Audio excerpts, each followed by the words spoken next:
The 18-wheeler's engine roared as Eleanor Ellie Morgan downshifted, guiding the massive vehicle down the exit ramp of Interstate 80. The late afternoon sun cast long shadows across the asphalt. And after 14 straight hours on the road, the familiar green and white sign for Pete's truck stop was a welcome sight. Ellie's shoulders ached from tension. Her eyes strained from the endless ribbon of highway. But this was the life she had chosen, or perhaps the life that had chosen her, at 35. Ellie had spent nearly a decade behind the wheel, taking over one of the family's prized routes after her 2 tours in Afghanistan. Morgan Transport had been her grandfather's dream. Built from a single truck in 1962 to the fleet of 36 rigs that now carried everything from consumer electronics to industrial equipment across the Midwest. The company wasn't the biggest, but it had earned a reputation for reliability and integrity that kept the contracts flowing. Ellie pulled into an open spot at the truck stop, cutting the engine and enjoying the sudden silence. She stretched her arms above her head, feeling the satisfying pop in her spine. Her reflection in the side mirror showed a woman with sharp hazel eyes, light brown hair pulled back in a practical ponytail, and the kind of weathered tan that came from years on the road.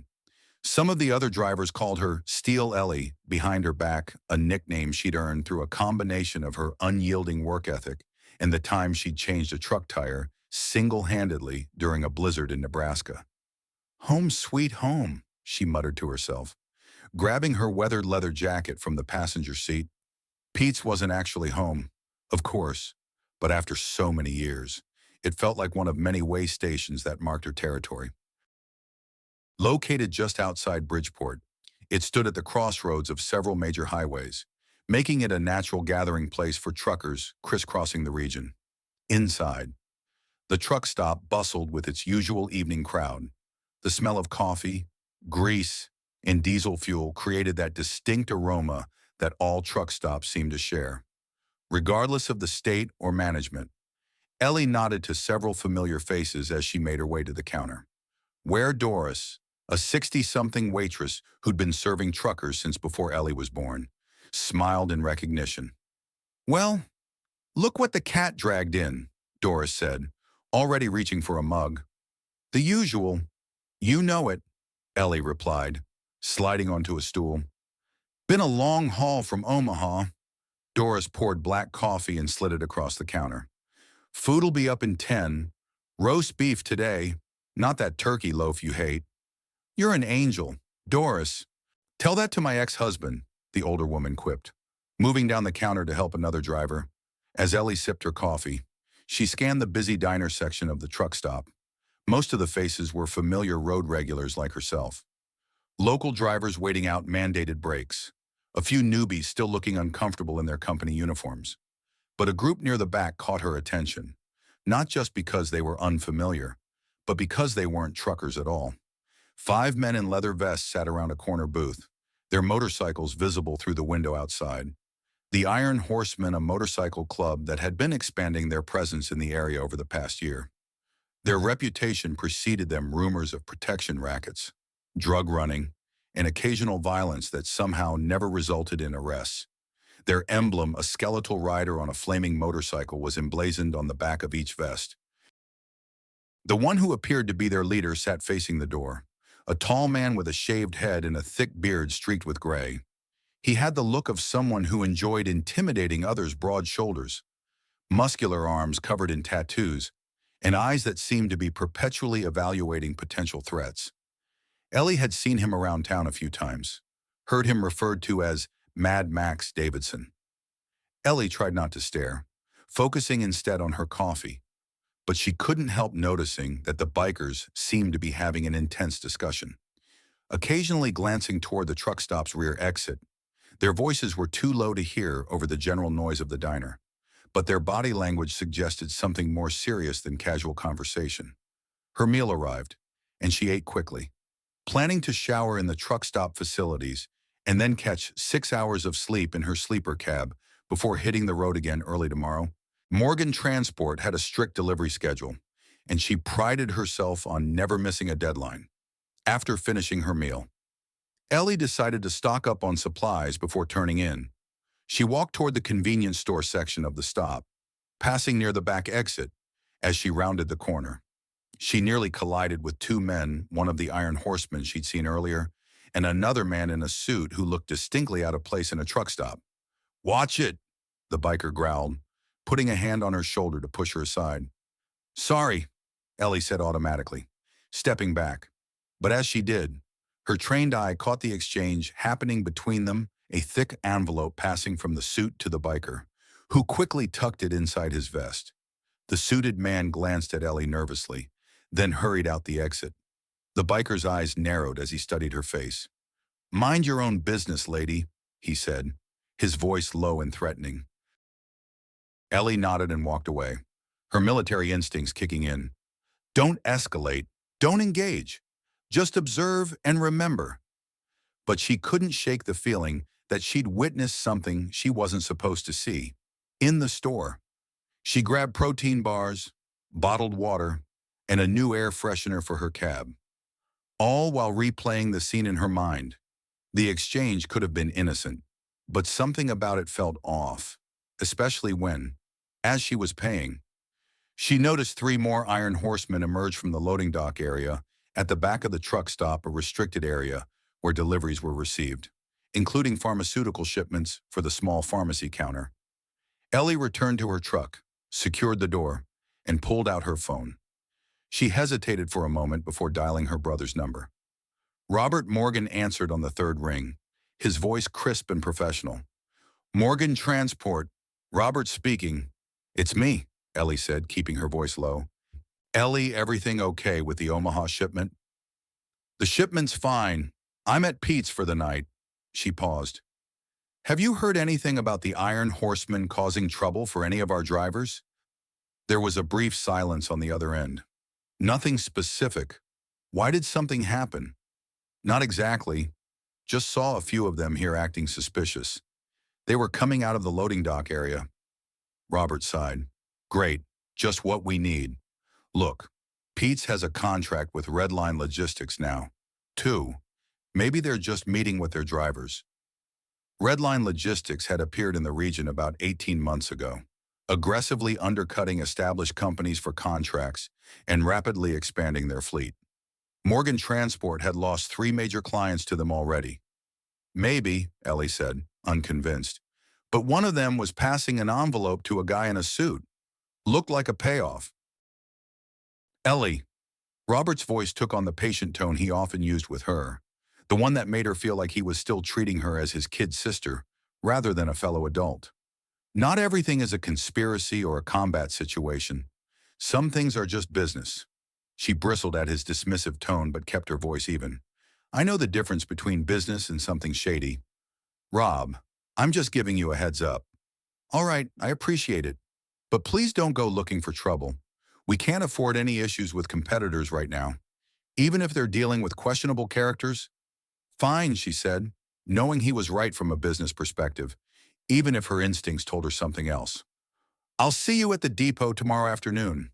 After hanging up, Ellie leaned back in her seat, staring at the ceiling of her cab. Robert had always been the cautious one, the strategic thinker who saw 3 moves ahead in every business decision. It had served Morgan Transport well since he'd taken over operations 5 years ago, when their father semi-retired. But sometimes his caution felt like complacency, especially when it came to the growing threat from Redline Logistics. Ellie showered in the truck stop facilities and returned to her cab, climbing into the sleeper berth. Despite her exhaustion, sleep didn't come easily. Her mind kept returning to the scene she'd witnessed, to the Iron Horsemen and their apparent connection to Redline. If their competitors were partnering with a known criminal element, it could explain how they managed to undercut everyone's prices while still turning a profit. But without proof, it was just speculation. She finally drifted off around midnight, the distant sound of motorcycles rumbling in the parking lot, following her into an uneasy sleep. Morning came too soon, the first rays of sunlight filtering through the cab's curtains. Ellie woke before her alarm, checked her phone for messages, and quickly dressed in fresh clothes from her duffel bag. The manifest showed she needed to pick up a shipment of automotive parts from a warehouse in Bridgeport before heading back to the Morgan Transport Depot outside of town. Breakfast was quick, a bacon sandwich and coffee to go, and she was back on the road by 6:30 a.m. The warehouse pickup went smoothly, and by 10:00 a.m., she was pulling into the large lot that served as the heart of Morgan Transport's operations. The family business had grown significantly from its humble beginnings. What was once a single garage now sprawled across 5 acres, with a modern dispatch center, maintenance facility, and enough parking for their entire fleet. As Ellie guided her truck toward the loading dock, she felt the familiar pride of being part of something her grandfather had built from nothing. Something that now supported dozens of families in the community. Robert met her as she climbed down from the cab, clipboard in hand and a concerned expression on his face. At 40, he looked more like their father every day, the same strong jaw and serious blue eyes, though his brown hair was already showing flecks of gray at the temples. His time in the Navy SEALs had given him a disciplined physique that he maintained even in civilian life. "You made good time," he said, checking off something on his clipboard. "Roads were clear. Everything okay. You look stressed." Robert glanced around to ensure no one was within earshot. "We lost the Henderson contract this morning." Ellie felt her stomach drop. Henderson Manufacturing had been one of their steadiest clients for over a decade. To Redline, he nodded grimly. 15% lower bid than ours. I don't understand how they're doing it. Ellie, we're already operating on razor-thin margins. I told you last night. I know what you told me. He cut her off. And I've been thinking about it. If you're right, if Redline is mixed up with the Iron Horseman, then they might be supplementing their income with less than legal cargo. Ellie raised an eyebrow. So now you believe me? Robert sighed. Let's just say I'm more open to the possibility. Losing Henderson makes 3 major contracts in 4 months. Something doesn't add up. They walked together toward the dispatch office, a low brick building at the edge of the property. Inside, a half-dozen employees managed the complex logistics of keeping the Morgan Transport fleet running efficiently. Maps covered the walls, along with family photos documenting the company's history. Their father, James Morgan, smiled from a framed picture on the wall, standing proudly beside the first truck he'd ever driven for his own father. Frank Wilson, their mother's younger brother, looked up from a computer terminal as they entered. In his late 50s, Frank had been with the company for nearly 30 years, handling accounts and helping with dispatching. He'd been like a second father to Ellie and Robert after their dad's health began to decline. "There they are," Frank said warmly. "How was the Omaha run?" Ellie, "Smooth sailing," she replied, accepting the coffee he offered her. "But I hear we lost Henderson." Frank's expression darkened. "Bad business. That Mr. Henderson called himself. Apologizing, said the price difference was too significant to ignore." "We need to figure out what Redline's game is," Robert said, setting his clipboard down on a desk. "No legitimate operation can consistently underbid us by that much and stay afloat." Frank nodded, running a hand through his thinning hair. "I've been looking into their DOT filings. Nothing unusual there. They've expanded quickly, but everything seems above board on paper." "Papers can be faked," Ellie pointed out. "True enough," Frank agreed. "But without proof of wrongdoing, there's not much we can do except try to tighten our own belts and ride out the storm." The conversation was interrupted by the arrival of several more drivers coming in to collect their assignments for the day. Ellie used the opportunity to head to her small locker in the back room, where she kept a change of clothes and personal items for between long hauls. As she was changing into a fresh Morgan Transport polo shirt, her phone buzzed with a text message from an unknown number. "Iron Horseman at Route 66 bar tonight. Big meeting with Redline, 8 p.m. Ellie stared at the message, trying to figure out who might have sent it. She didn't recognize the number, and there was no signature. It could be a wrong number. Of course, but the timing and content seemed too specific to be coincidental. She debated whether to show Robert, but decided against it. He'd only tell her to stay away, to not get involved. Instead, she deleted the message and resolved to check out the Route 66 bar herself that evening. If Redline and the Iron Horsemen were having some kind of meeting, she wanted to see what it was about. Information was power, and Morgan Transport needed every advantage they could get right now. The rest of the day passed quickly with paperwork, routine maintenance checks on her truck, and scheduling discussions for the next week's routes. By the time Ellie left the depot at 7:15 p.m., the sun was beginning to set, casting long shadows across the parking lot. The Route 66 bar wasn't actually on the historic Route 66. It was named nostalgically by the owner, a former trucker who'd wanted to evoke the golden age of American highway travel. Located on the outskirts of Bridgeport, it had become a popular watering hole for both truckers and locals, offering decent food, strong drinks, and live music on weekends. Ellie parked her personal vehicle, a well-maintained Ford F-150, in the crowded lot. She counted 6 motorcycles lined up near the entrance, each bearing the distinct styling preferences of the Iron Horseman. Taking a deep breath, she checked her appearance in the rearview mirror. She changed into jeans and a simple black t-shirt, with her hair loose around her shoulders. Nothing that screamed Morgan Transport, but she wasn't exactly in disguise either. Inside, the bar was dimly lit and noisy, with a country song playing on the jukebox and conversations creating a steady background hum. Ellie scanned the room, quickly spotting the Iron Horseman at a large corner table.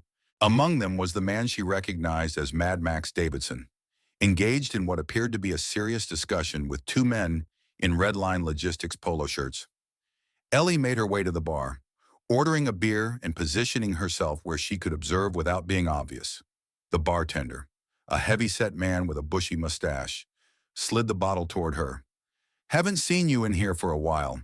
"Ellie," he commented. "Been on long hauls." "Terry," she replied, keeping her voice casual. "How's business?" "Can't complain. Those bikers have been good for sales, even if they scare off some of the regulars." He nodded toward the Iron Horseman's table. "Been coming in a lot lately." Ellie took a sip of her beer. "They causing any trouble?" Terry shrugged. "Not really. They keep to themselves mostly. Pay in cash. Tip decent. That's all I care about." As they were speaking, the door opened, and a woman in her early 30s entered, scanning the room much as Ellie had done moments before. She was striking tall and slender, with dark hair cut in a stylish bob and the kind of poise that commanded attention. Several heads turned as she walked to the bar, taking a seat 2 stools away from Ellie. "White wine, please," she told Terry, her voice cultured and confident. There was something familiar about her that Ellie couldn't quite place. The woman caught Ellie staring and offered a small, polite smile before turning her attention to her phone. Ellie returned to her subtle observation of the Iron Horseman's table. The discussion seemed to be growing more animated, with one of the Redline employees gesturing emphatically while Mad Max listened with a scowl. She wished she could hear what they were saying, but the bar was too noisy for eavesdropping from this distance. After about 20 minutes, the meeting appeared to conclude. The Redline employees stood, shaking hands with Mad Max before making their way toward the exit. Ellie turned slightly on her stool, pretending to check her phone while keeping them in her peripheral vision. As they passed, she caught fragments of their conversation. "Shipment coming in Tuesday. Davidson wants a bigger cut this time. Can't keep losing drivers who ask questions." Then they were gone, the door swinging shut behind them. Ellie's suspicions deepened. Whatever arrangement existed between Redline and the Iron Horseman, it clearly involved shipments and possibly silencing inquisitive employees. She was so focused on processing this information that she didn't immediately notice Mad Max and 2 of his gang members approaching the bar. By the time she looked up, they were only a few feet away, and Mad Max's eyes were fixed directly on her. Well, he said, his voice a gravelly rumble. "If it isn't one of the Morgan family, spying on the competition, sweetheart." Ellie kept her expression neutral. "Just having a drink after work, like everyone else." Mad Max's smile didn't reach his eyes. "Funny coincidence, you showing up tonight of all nights." He moved closer, invading her personal space. "I know every trucker in this town, and the Morgans have always thought they were better than everyone else." "I don't want any trouble," Ellie said evenly, acutely aware of the 2 other bikers flanking their leader. "Should have thought of that before you started sticking your nose where it doesn't belong," Mad Max replied. He turned to Terry. "Another round for me and my boys." Terry nodded nervously. Moving to fill the order, Ellie used the momentary distraction to slide off her stool, intending to leave. But Mad Max's hand shot out, gripping her arm. "Didn't say you could go yet," he said, his fingers digging into her bicep. Ellie's military training kicked in automatically.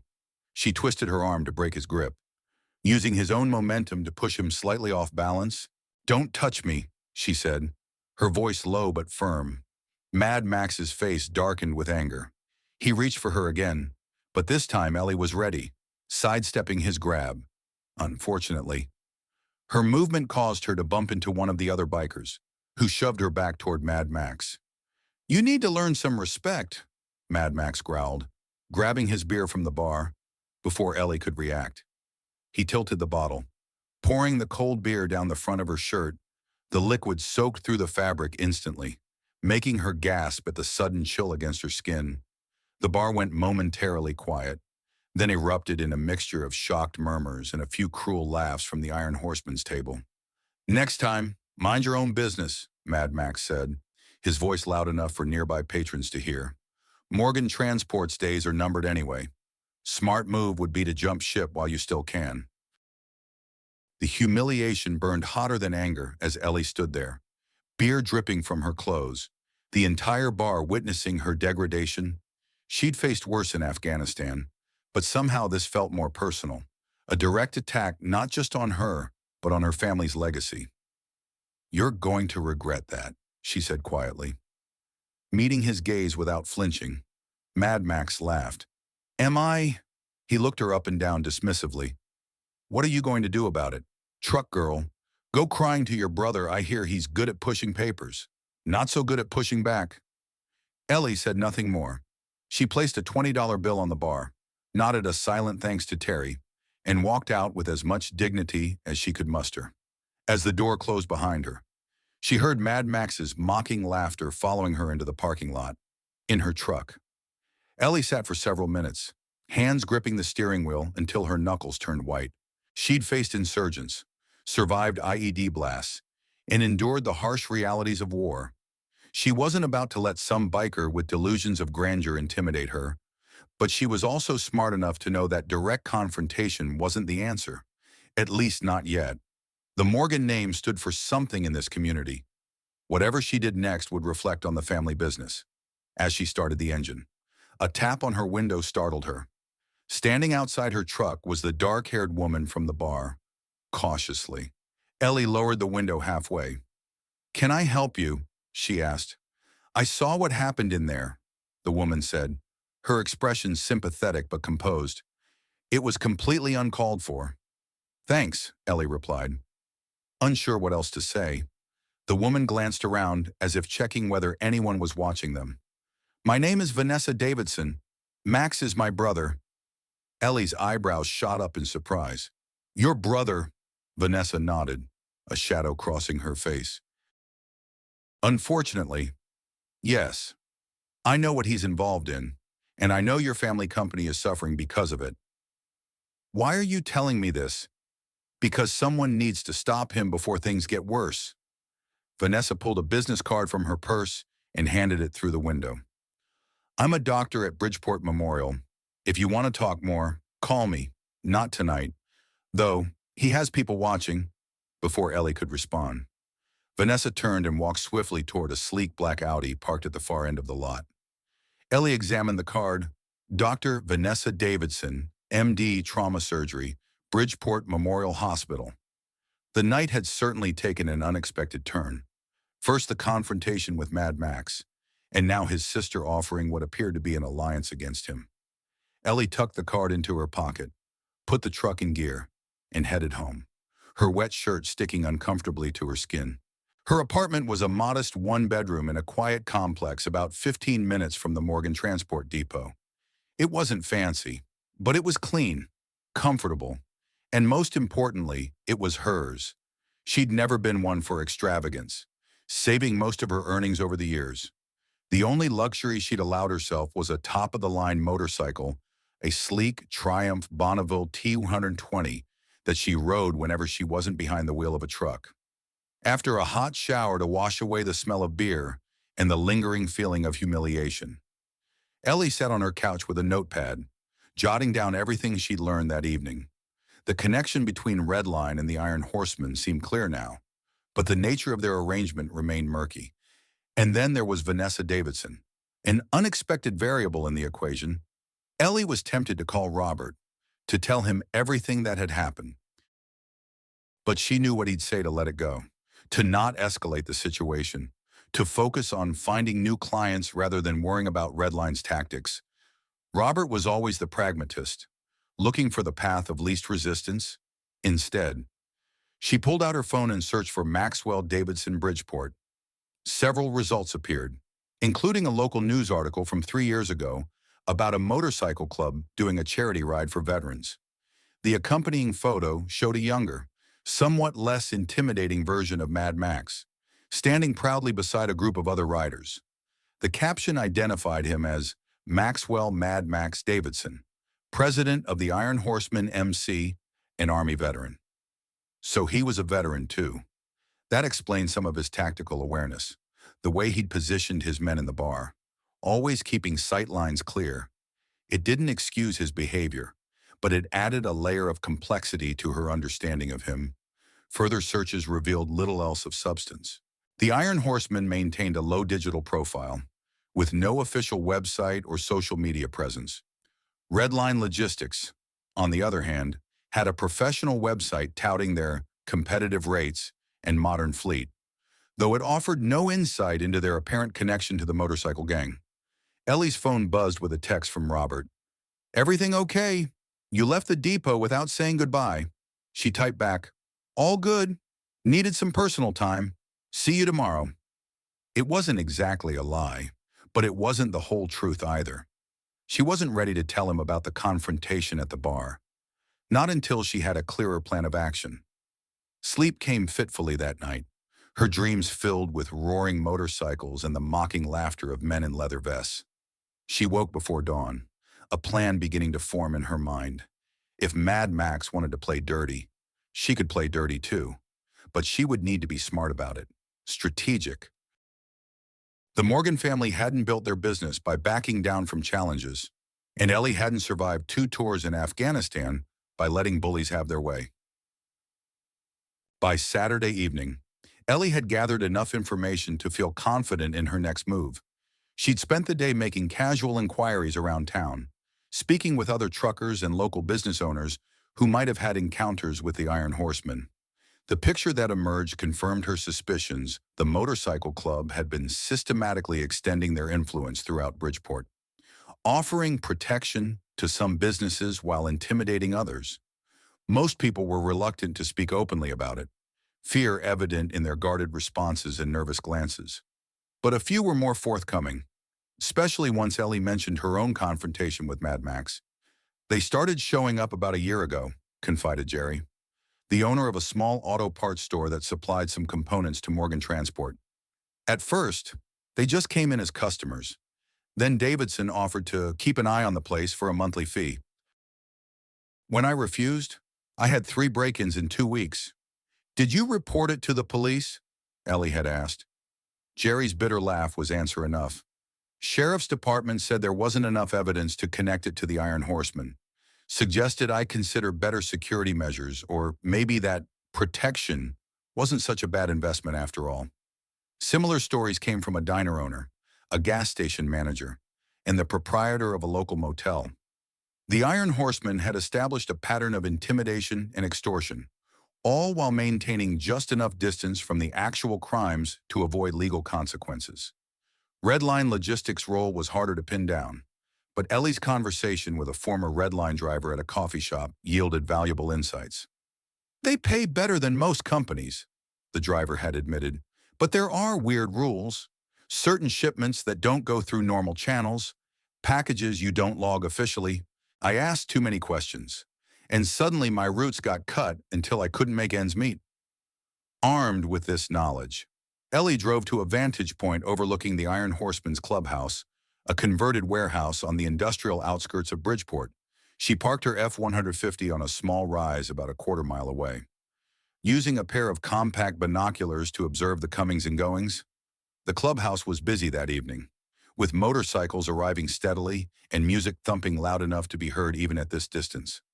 Several Red Line logistics trucks were parked in an adjacent lot, confirming the connection between the two organizations.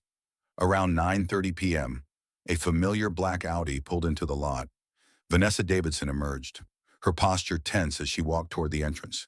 She was stopped by two iron horsemen standing guard, engaged in what appeared to be a heated discussion, then was finally allowed inside. Ellie found it interesting that even the club president's sister was subjected to scrutiny. Whatever her relationship with her brother, it clearly wasn't entirely harmonious. After another hour of observation, Ellie had seen enough. She started her truck and drove to a 24-hour convenience store several miles away, where she purchased a plastic gas can and filled it. Then she found a quiet spot to park and wait, reviewing her mental map of the area around the clubhouse and considering the risk factors of what she was about to do. It was nearly 2 hours a.m. when Ellie returned to the vicinity of the Iron Horsemen's headquarters.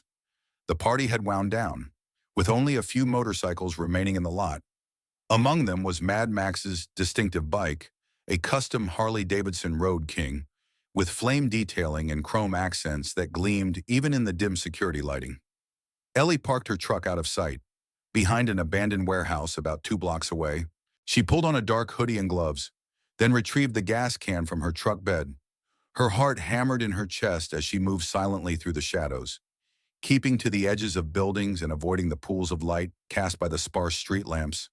Military training had taught her how to move quietly, how to stay aware of her surroundings, how to assess threats before they materialized. She paused at the corner of a building, scanning the area around the clubhouse. 2 men stood smoking by the entrance, but their attention was focused on their conversation, not the parking lot. Ellie crept forward, staying low as she approached the motorcycles. Mad Max's bike stood slightly apart from the others. As befitted the club president's prized possession, she knelt beside it, unscrewing the cap of the gas can. For a brief moment, doubt crept in. This was more than just standing up to a bully. It was destruction of property, potentially a felony.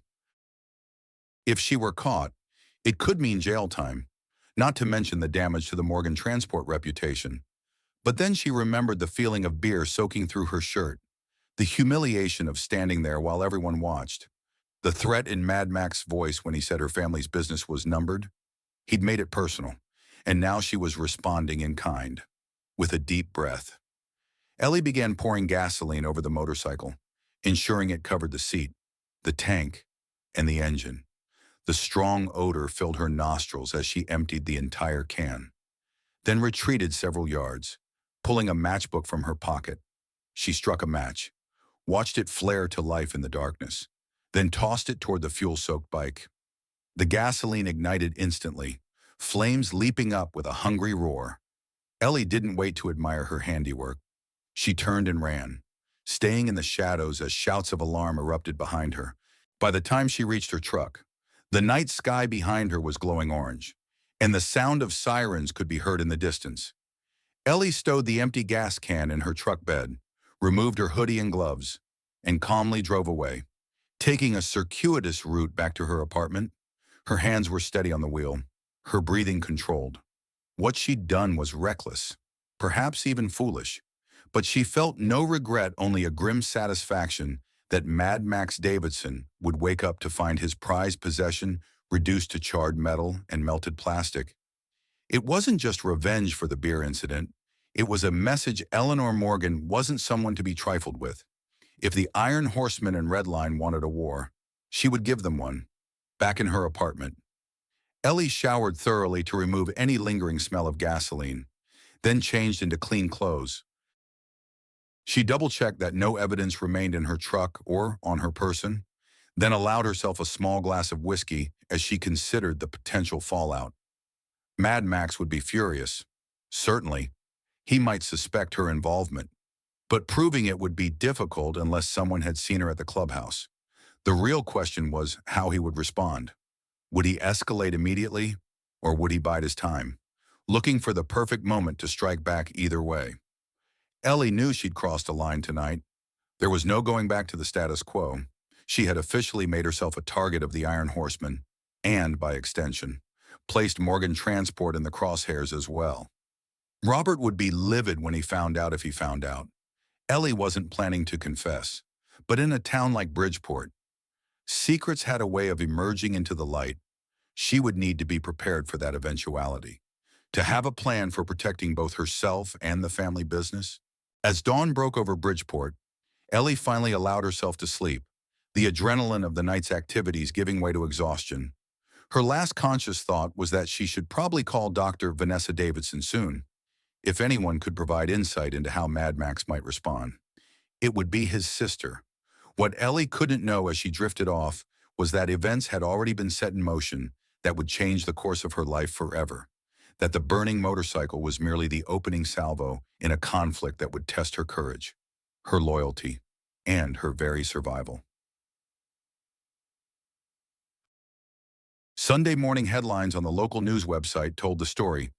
Motorcycle fire at Iron Horseman Clubhouse spreads to building. Authorities investigating possible arson.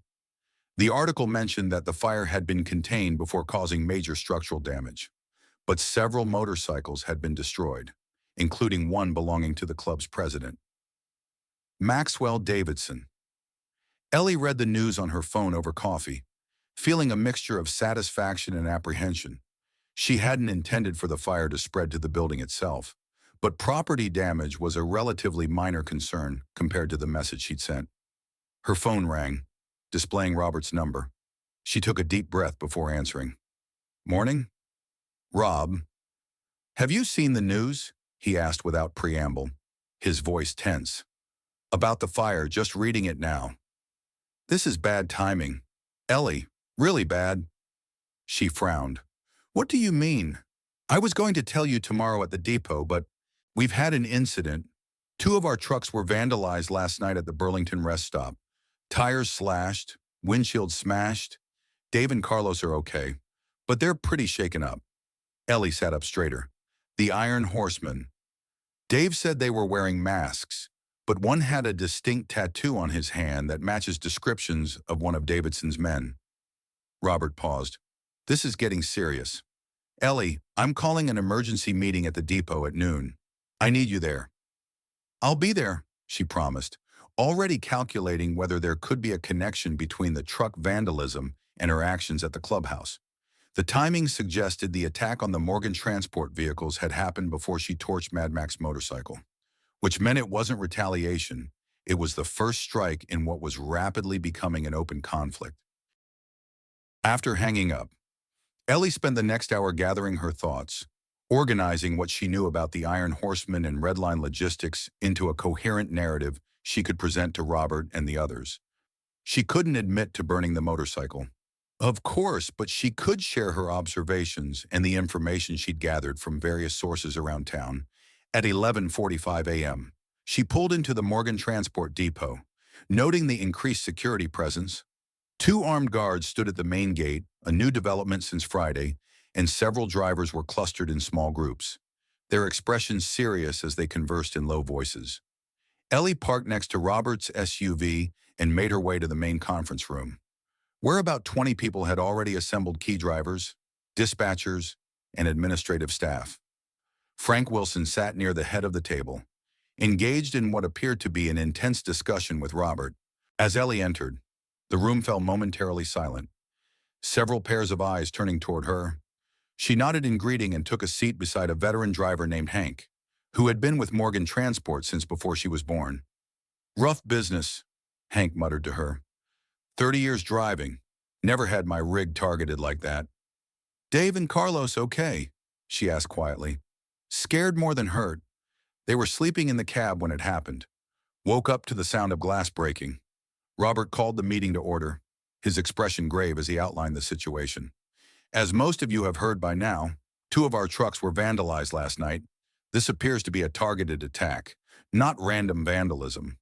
We have reason to believe it may be connected to the Iron Horseman Motorcycle Club, possibly in relation to their partnership with Redline Logistics."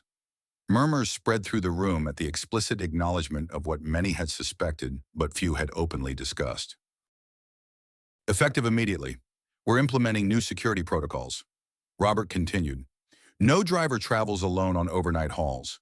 We're installing additional GPS trackers and dash cams in all vehicles. Rest stops and delivery points are being reassessed for security vulnerabilities. He turned to Frank.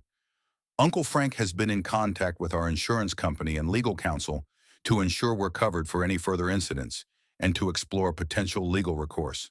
Frank nodded, addressing the room. We're also reaching out to other transport companies in the region who may have experienced similar intimidation. There's strength in numbers, and if multiple businesses are being targeted, local law enforcement will have to take notice. Ellie raised her hand. What about our current contracts or clients being informed of the situation? Robert hesitated. We're handling that delicately. We don't want to cause panic or give the impression that we can't fulfill our obligations safely. For now, we're emphasizing our enhanced security measures as a proactive step, not as a reaction to threats. The meeting continued for another hour, with various team members raising concerns and offering suggestions. Throughout the discussion, Ellie noticed that Frank seemed unusually quiet, speaking only when directly addressed. She caught him checking his phone several times, his brow furrowed in what looked like worry. As the meeting concluded, Robert pulled Ellie aside. Can you stay a few minutes? I want to talk privately. She nodded, following him to his office, a modest space decorated with family photos and mementos from his Navy career. He closed the door and gestured for her to sit. I need to know exactly what happened at the Route 66 bar, he said without preamble. Ellie blinked in surprise. How did you? Terry called me this morning. Said you had a run-in with Mad Max Davidson on Friday night. Something about him pouring beer on you. Heat rose to Ellie's cheeks, both from embarrassment at the memory and frustration that the news had reached Robert before she could decide how to present it. It wasn't a big deal, she said, trying to downplay the incident. He was being a jerk. I stood my ground. He didn't like it. Robert's expression made it clear he wasn't buying the casual dismissal.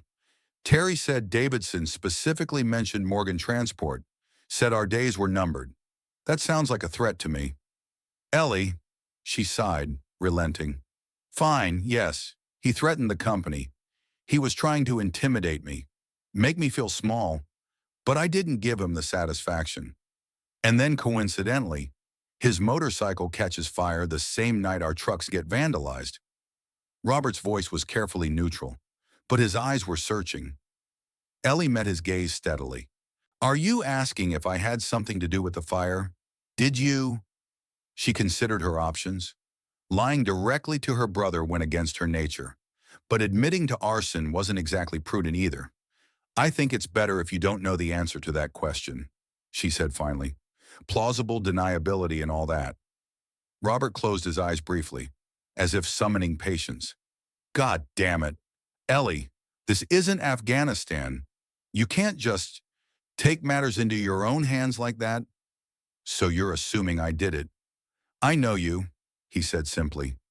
I know how you respond to threats, to bullies. She couldn't argue with that assessment. Her record in the military included several instances of confronting superior officers who had abused their authority or mistreated others under their command. It had earned her respect from her peers, but had also limited her advancement prospects. What's done is done, she said. The question is, what do we do now?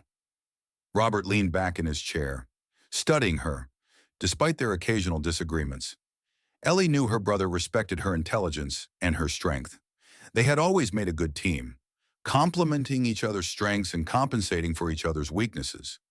We need more information, he said finally, about Redline, about the Iron Horsemen, about what they're really up to, if they're using their shipping operation to move illegal goods. That's federal territory FBI, DEA, maybe even ATF, depending on what they're transporting. Ellie nodded. I've been gathering intel, and I may have a source inside the Iron Horsemen. Robert's eyebrows shot up. Who? Vanessa Davidson, Mad Max's sister. She approached me after the incident at the bar, gave me her card. She's a doctor at Bridgeport Memorial. And you trust her? Ellie shrugged. No idea. Haven't contacted her yet. But she seemed genuine in wanting to stop whatever her brother's involved in. Robert considered this information. Reach out to her, but be careful.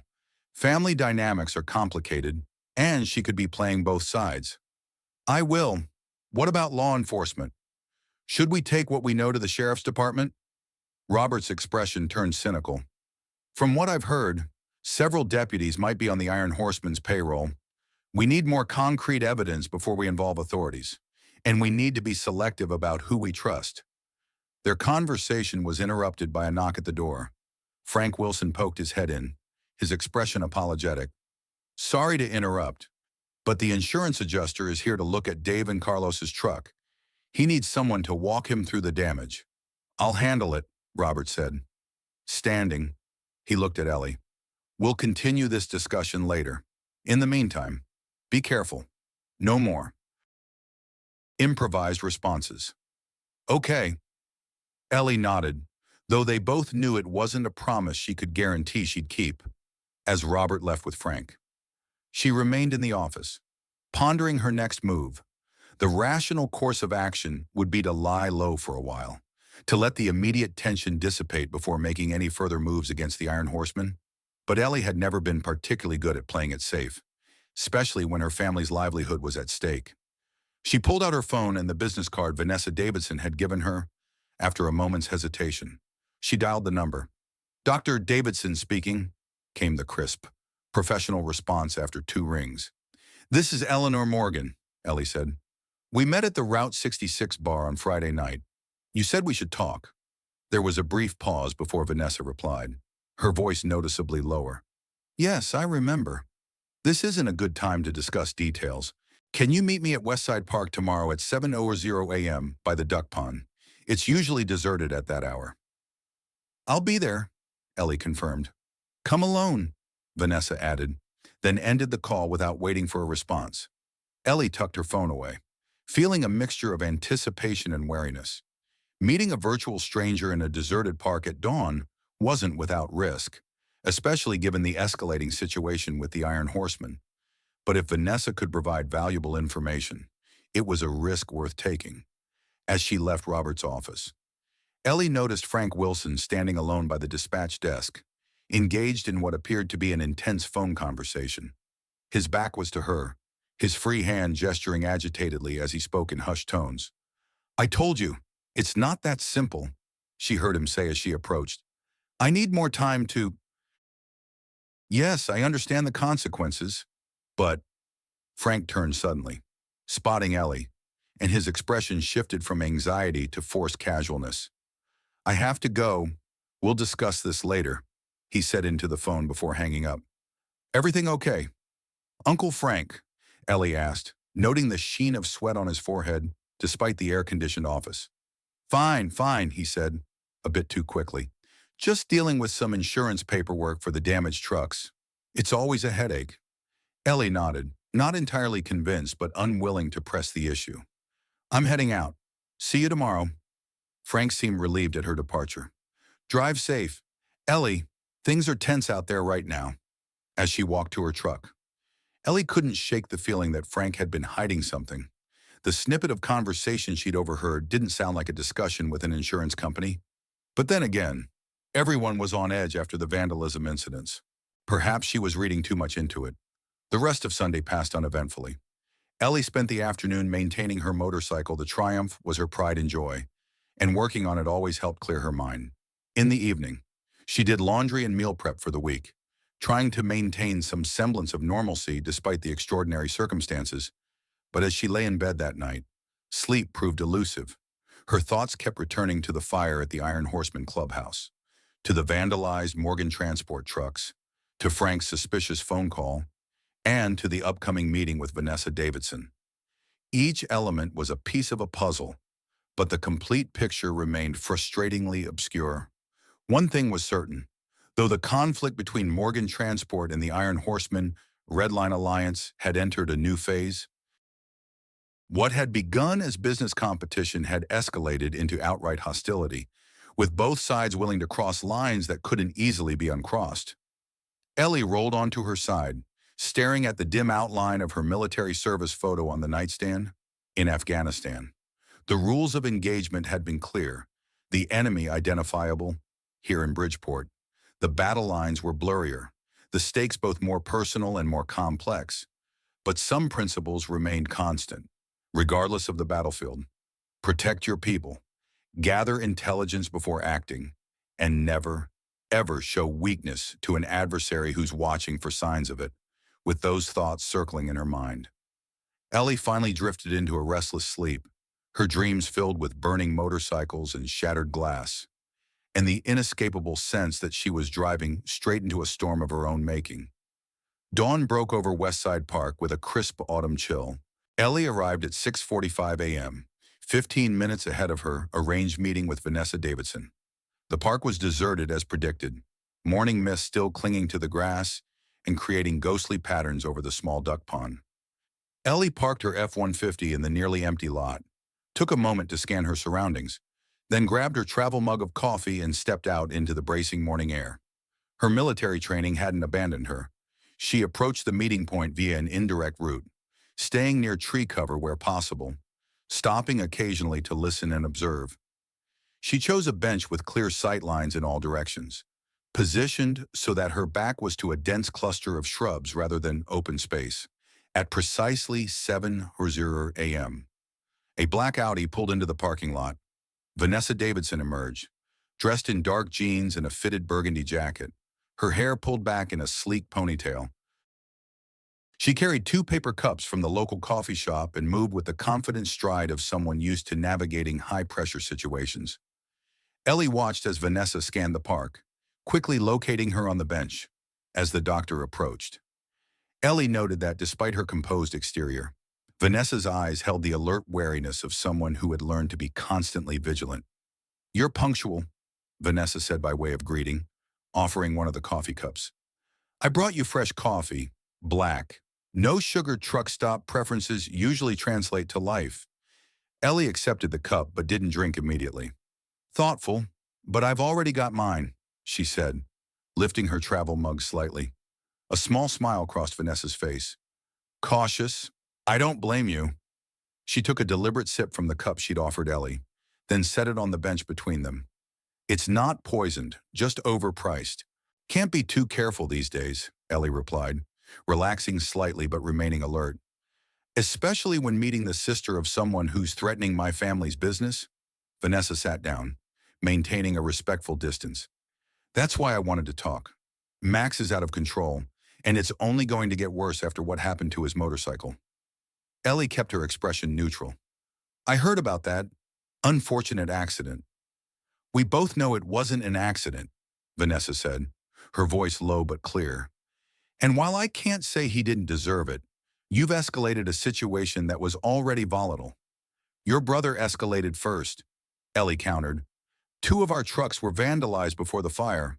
He's been targeting us ever since Redline moved into town." Vanessa nodded slowly. "That fits his pattern.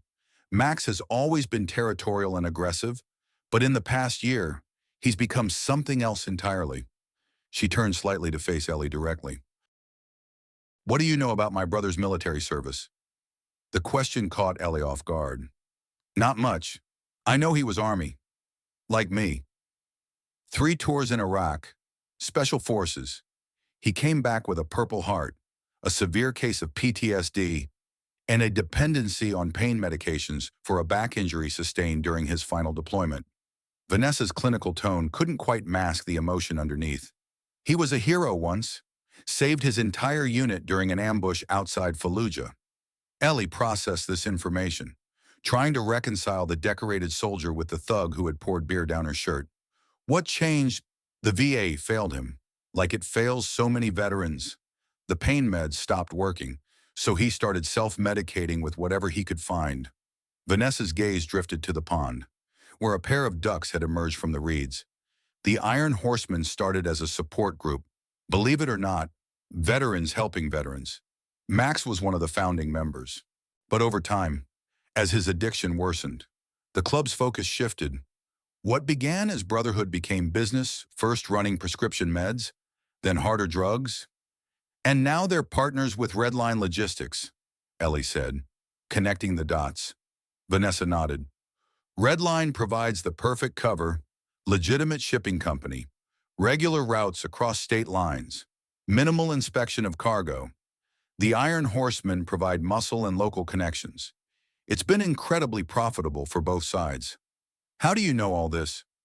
I'm still his sister. He talks to me, especially when he's been drinking. And as a trauma surgeon, I see the fallout when deals go bad or someone gets on Max's bad side.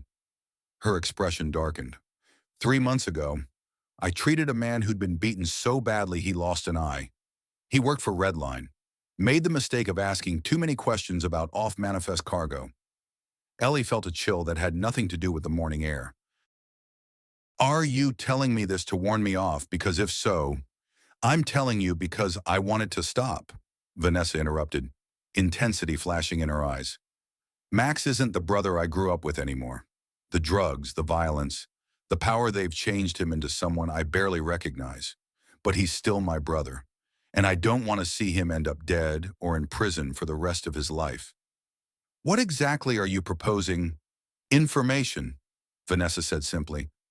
I can tell you what the Iron Horsemen are planning, where the shipments are coming from, which law enforcement officers are on their payroll. In return, you use that information to shut down their operation legally, not through vigilante action that will only lead to more violence. Ellie studied Vanessa's face, looking for signs of deception. Why would you betray your own brother? I'm not betraying him. I'm trying to save him from himself. Vanessa's voice carried the weight of someone who had wrestled with this decision for a long time. The path he's on ends one of two ways: death or prison. If the operation is shut down by federal authorities, focusing on the drugs and the racketeering, there's a chance he might get mandatory rehab as part of a plea deal. It's his best shot at getting clean and finding his way back to the person he used to be. The logic made sense, but Ellie remained wary. How do I know this isn't a trap, that you're not feeding me false information to lead me and my family into danger? Vanessa reached into her jacket pocket and pulled out a small USB drive. This contains shipping manifests from Redline for the past 6 months, highlighting discrepancies between declared cargo and actual contents. It also includes bank statements showing payments to certain sheriff's deputies and city officials. She placed it on the bench between them. Check the data yourself. Verify it. I'll understand if you're skeptical. Ellie picked up the drive, turning it over in her palm.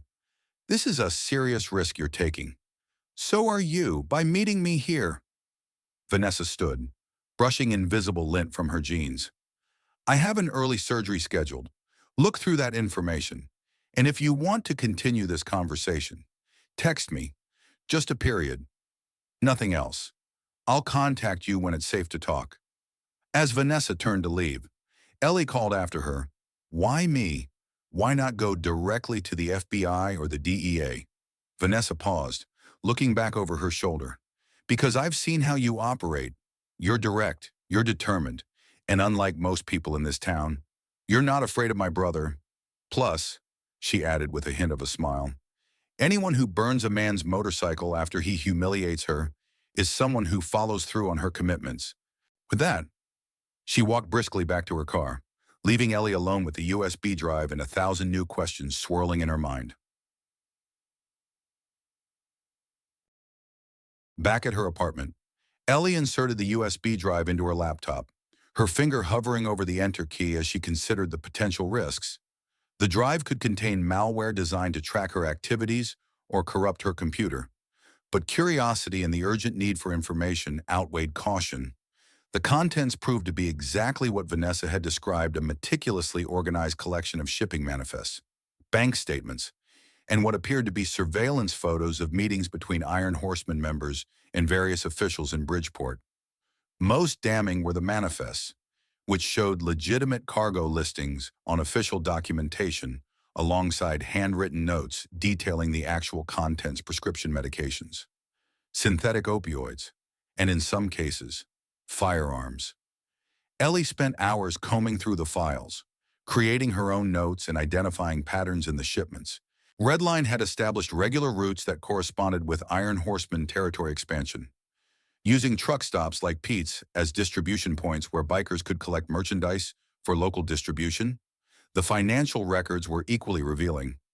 Regular payments flowed from shell companies associated with Redline to personal accounts belonging to 3 sheriff's deputies, a city councilman, and Ellie's stomach dropped as she recognized the name Frank Wilson.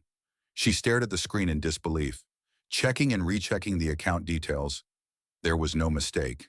Her uncle, her mother's brother, the man who had helped raise her after her father's health declined, had received substantial monthly payments from a Redline-associated entity for the past 8 months. The betrayal cut deep. Frank had been with Morgan Transport for decades, was trusted implicitly by everyone in the family. He had access to all their shipping schedules, client information, security protocols.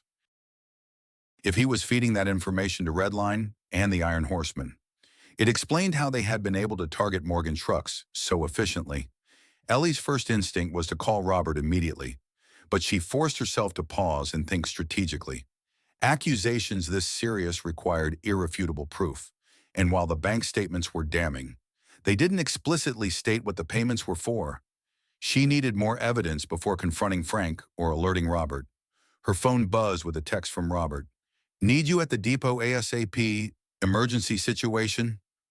Heart racing, Ellie gathered her notes, secured the USB drive in a hidden compartment of her motorcycle jacket, and headed out.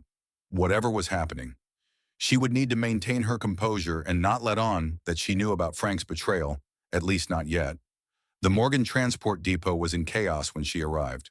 Police cars lined the entrance, their lights flashing, and a group of employees stood clustered near the main building, expressions ranging from shock to anger. Robert was speaking with a uniformed officer, his posture rigid with tension. Ellie parked and hurried over. "What happened?" Robert turned, his face grave. "Break-in overnight. They hit the maintenance facility and the dispatch office. Computers smashed, files scattered everywhere. But that's not the worst of it." He led her toward the maintenance bay, where the destruction was immediately apparent. Tools were strewn across the floor, workbenches overturned, and spray painted on the wall in lurid red. "Next time it's your trucks. All of them." "Any security footage?" Ellie asked, surveying the damage. "Cameras were disabled first thing. Professionals." Robert lowered his voice. "They knew exactly where the circuit breakers were. Ellie, they had inside knowledge." Ellie's mind immediately went to Frank, but she kept her expression neutral. "Where's Uncle Frank? Called in sick this morning. Said he had food poisoning. Or guilty conscience." Ellie thought, "Have you talked to him about this?" "Left him a voicemail. Haven't heard back yet." Robert ran a hand through his hair, a rare display of frazzled nerves. "This is getting out of hand. We need to consider our options." "What options are you thinking?" Robert gestured for her to follow him to a quieter corner, away from the officers documenting the scene. "I've been in touch with Summit Freight. They've made an offer to buy us out. Not great, but better than nothing. Given what's happening, it might be time to consider it." Ellie stared at him in disbelief. "You can't be serious. Sell the company after everything Grandpa built, everything Dad maintained." "I'm trying to be realistic," Robert said, his voice strained. "This isn't just business competition anymore. Ellie, these people are dangerous. What happens when they decide to do more than vandalize trucks or break into offices? What if next time they hurt one of our drivers? So we let them win rollover and give up everything our family has worked for. I'm talking about protecting our people." The siblings glared at each other, the fundamental difference in their approaches coming to a head. Robert had always been the protector, the one who prioritized safety and stability. Ellie was the fighter, unwilling to back down from a challenge, especially when it felt like surrender. "Give me 3 days," and she said finally. 3 days to gather enough evidence to take to federal authorities. If we can prove Redline and the Iron Horsemen are running drugs through their shipping operation, that's federal jurisdiction. The locals might be compromised, but the FBI won't be." Robert studied her face. "What aren't you telling me, Ellie?" She hesitated, weighing how much to reveal. "I have a source. Someone inside the Iron Horseman circle who's provided information about their operation with Redline, shipping manifests, financial records, names of officials they've bribed." "Who's the source?" "I can't tell you that. For their safety and ours. Robert didn't look satisfied with that answer, but he didn't press further. 3 days, he agreed reluctantly. But we increase security measures in the meantime. No driver goes out alone. All vehicles get additional tracking devices, and we hire professional security for the depot. Agreed. As they rejoined the group of employees, Ellie noticed several looking at her with newfound respect. Word of her confrontation with Mad Max had apparently spread. Along with rumors about her possible involvement in the motorcycle fire, she was becoming a symbol of resistance against the Iron Horseman. Whether she intended to or not, after providing her statement to the police and helping coordinate the cleanup efforts, Ellie slipped away to the small office she occasionally used when not on the road. She locked the door and sent a text to Vanessa Davidson, just a period, as instructed, while waiting for a response. She called a number she rarely used. Belonging to an old Army buddy who had gone on to join the FBI, Agent Marcus Rivera had worked with Ellie during a joint military intelligence operation in Kandahar, and they had maintained a tenuous connection after returning to civilian life. "Rivera," came the curt answer. "Marcus, it's Eleanor Morgan." A pause, then a noticeably warmer tone. "Ellie Morgan, been a while. You still hauling freight across the heartland?" "Among other things," she replied. "I need advice." "Marcus, off the record." "I'm listening." Ellie outlined the situation Redline's partnership with the Iron Horseman, the attacks on Morgan Transport, the evidence she'd acquired from her anonymous source. She deliberately omitted her own retaliatory actions and her suspicions about Frank. Marcus listened without interruption, then asked several pointed questions about the nature of the evidence and the extent of local law enforcement involvement. "This sounds like a classic case of using a legitimate business to mask drug trafficking," he said finally. "Interstate commerce, controlled substances, possible firearms violations definitely falls under federal jurisdiction. So the FBI would take it seriously. If the evidence is solid, absolutely. But Ellie, you need to be careful. These organizations don't take kindly to people interfering with their operations. And if local law enforcement is compromised, you can't count on protection from that quarter." "I can handle myself," she assured him. "I know you can. That's what worries me." She could hear the concern in his voice. "Look, I can make some calls.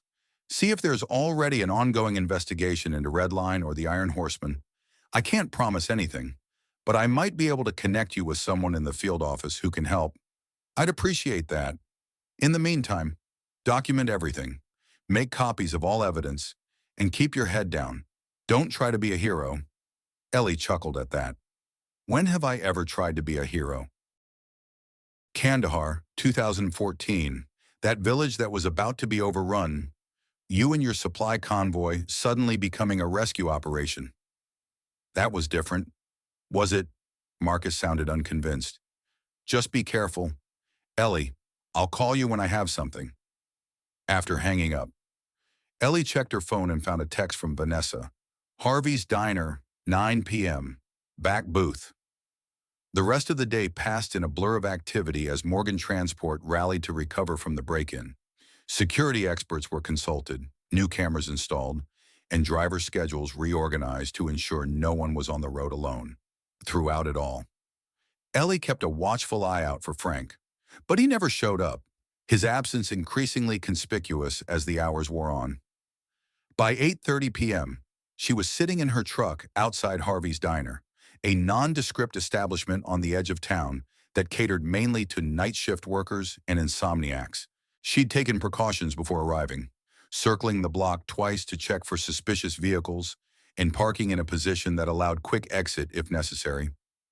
The diner was sparsely populated, an elderly couple in a front booth, a solitary man at the counter nursing a cup of coffee, and two waitresses chatting by the service station. Ellie slid into the back booth as instructed, positioning herself to face the door, her back to the wall. Vanessa arrived precisely at 9:00 p.m., dressed in scrubs under a light jacket, her hair loose around her shoulders.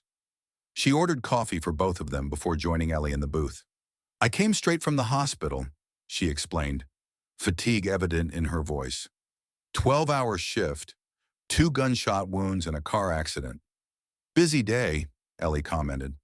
studying the doctor's face for signs of deception, but finding only exhaustion. Every day is busy lately. The Iron Horseman's activities are generating more and more casualties. Vanessa took a sip of her coffee once the waitress had delivered it and moved away. Did you review the files I gave you? Yes, comprehensive and damning. I've reached out to a contact at the FBI, someone I trust. Vanessa's eyes widened slightly. You work fast. Morgan Transport was hit again last night. Break-in at our depot. Significant damage. Explicit threats painted on the walls. I heard Max was bragging about it when I stopped by his place this morning to check on his burn injuries. Ellie raised an eyebrow.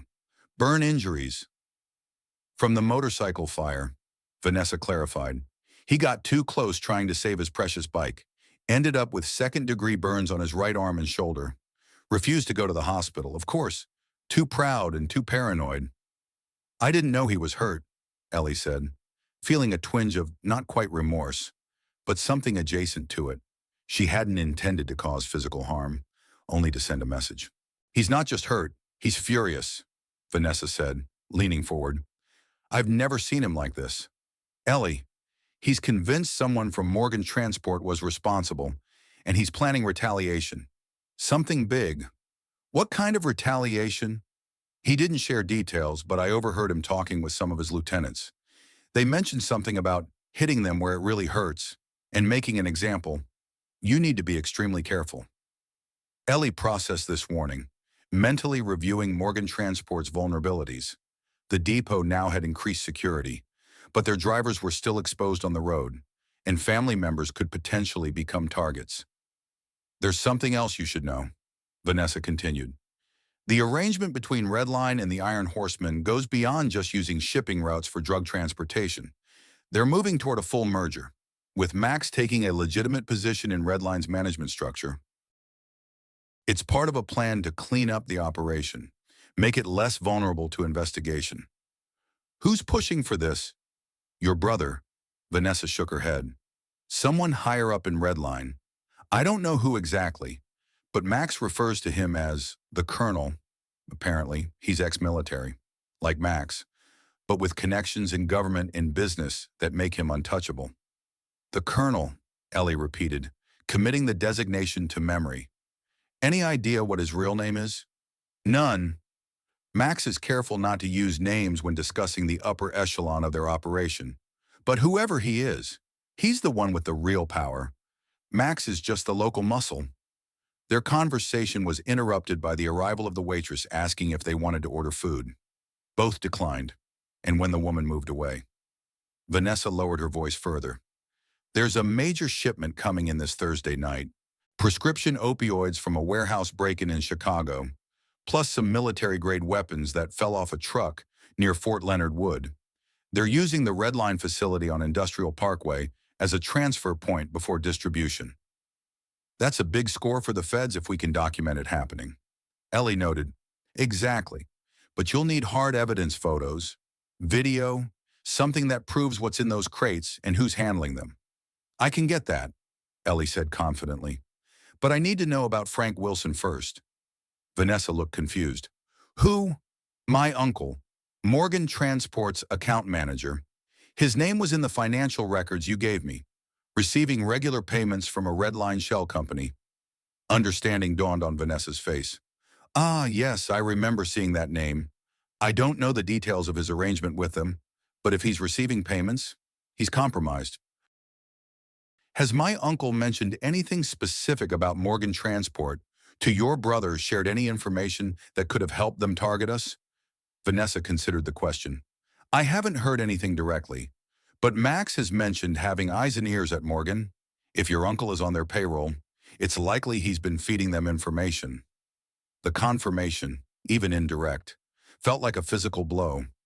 Ellie had grown up looking up to Frank, had celebrated holidays with him, had sought his advice on countless occasions. The idea that he would betray the family for money was almost incomprehensible. I need to deal with that situation before Thursday, Ellie said, as much to herself as to Vanessa. Be careful. If your uncle is working with Max, confronting him could tip them off that you're onto their operation. I'll handle it discreetly. Ellie glanced at her watch. We should wrap this up. Two women talking intensely in a back booth eventually attracts attention. Vanessa nodded and began gathering her things. I'll text you any updates about the Thursday shipment. Same code as before, just a period, and I'll find a way to contact you securely as they prepared to leave. Ellie asked the question that had been nagging at her since their first meeting. Why are you really doing this? Vanessa, is it just to save your brother from himself? Or is there more to it? Vanessa's expression softened, vulnerability showing through her composed exterior. 6 months ago, a 17-year-old girl died on my operating table. Overdose of pills that came through the Iron Horseman's distribution network. She was the daughter of my high school English teacher, the woman who inspired me to believe I could become a doctor. She swallowed hard. I couldn't save her, but maybe I can help stop this from happening to someone else's daughter, someone else's sister, someone else's friend.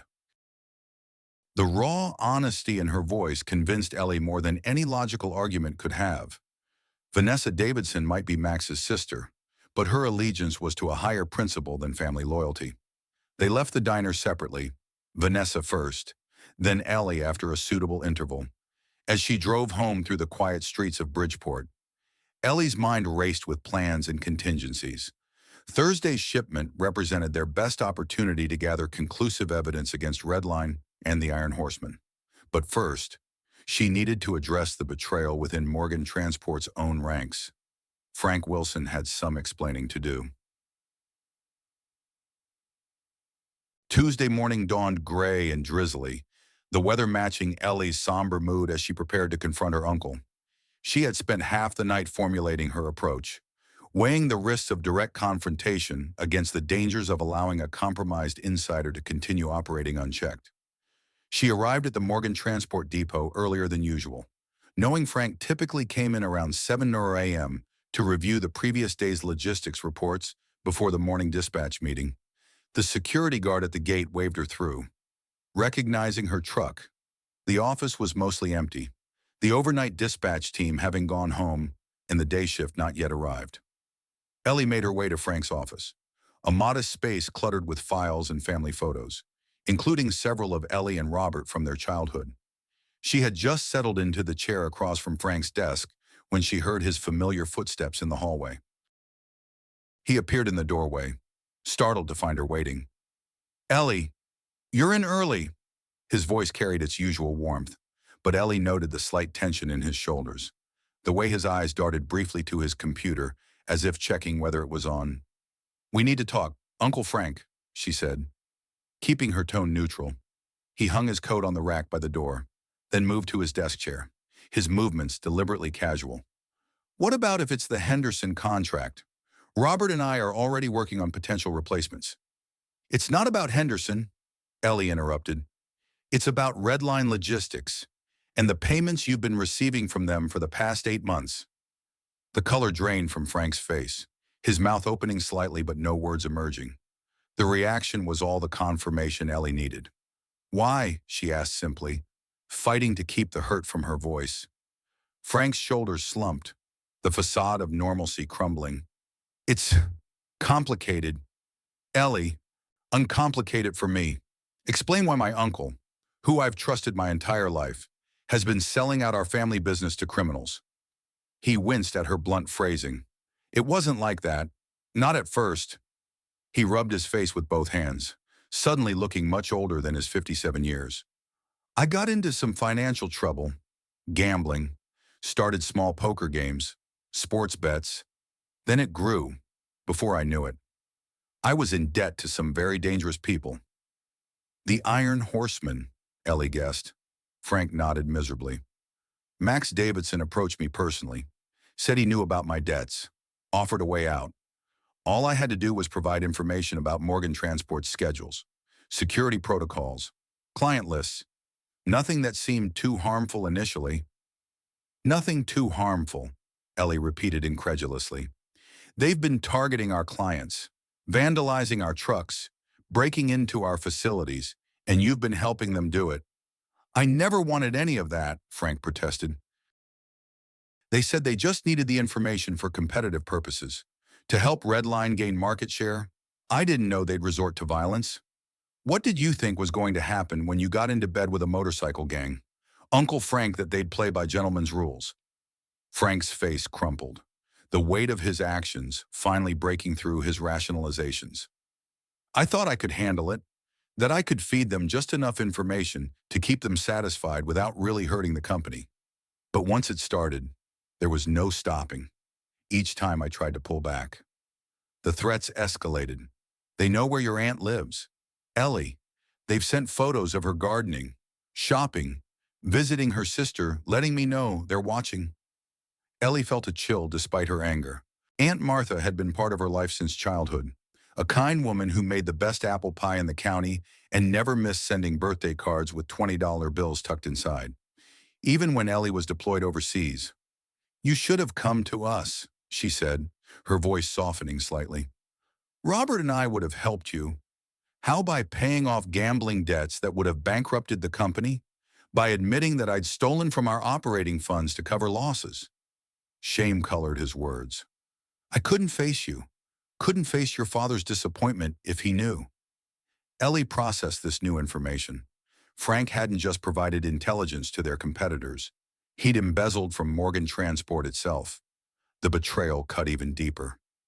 "How much did you take?" Frank couldn't meet her eyes.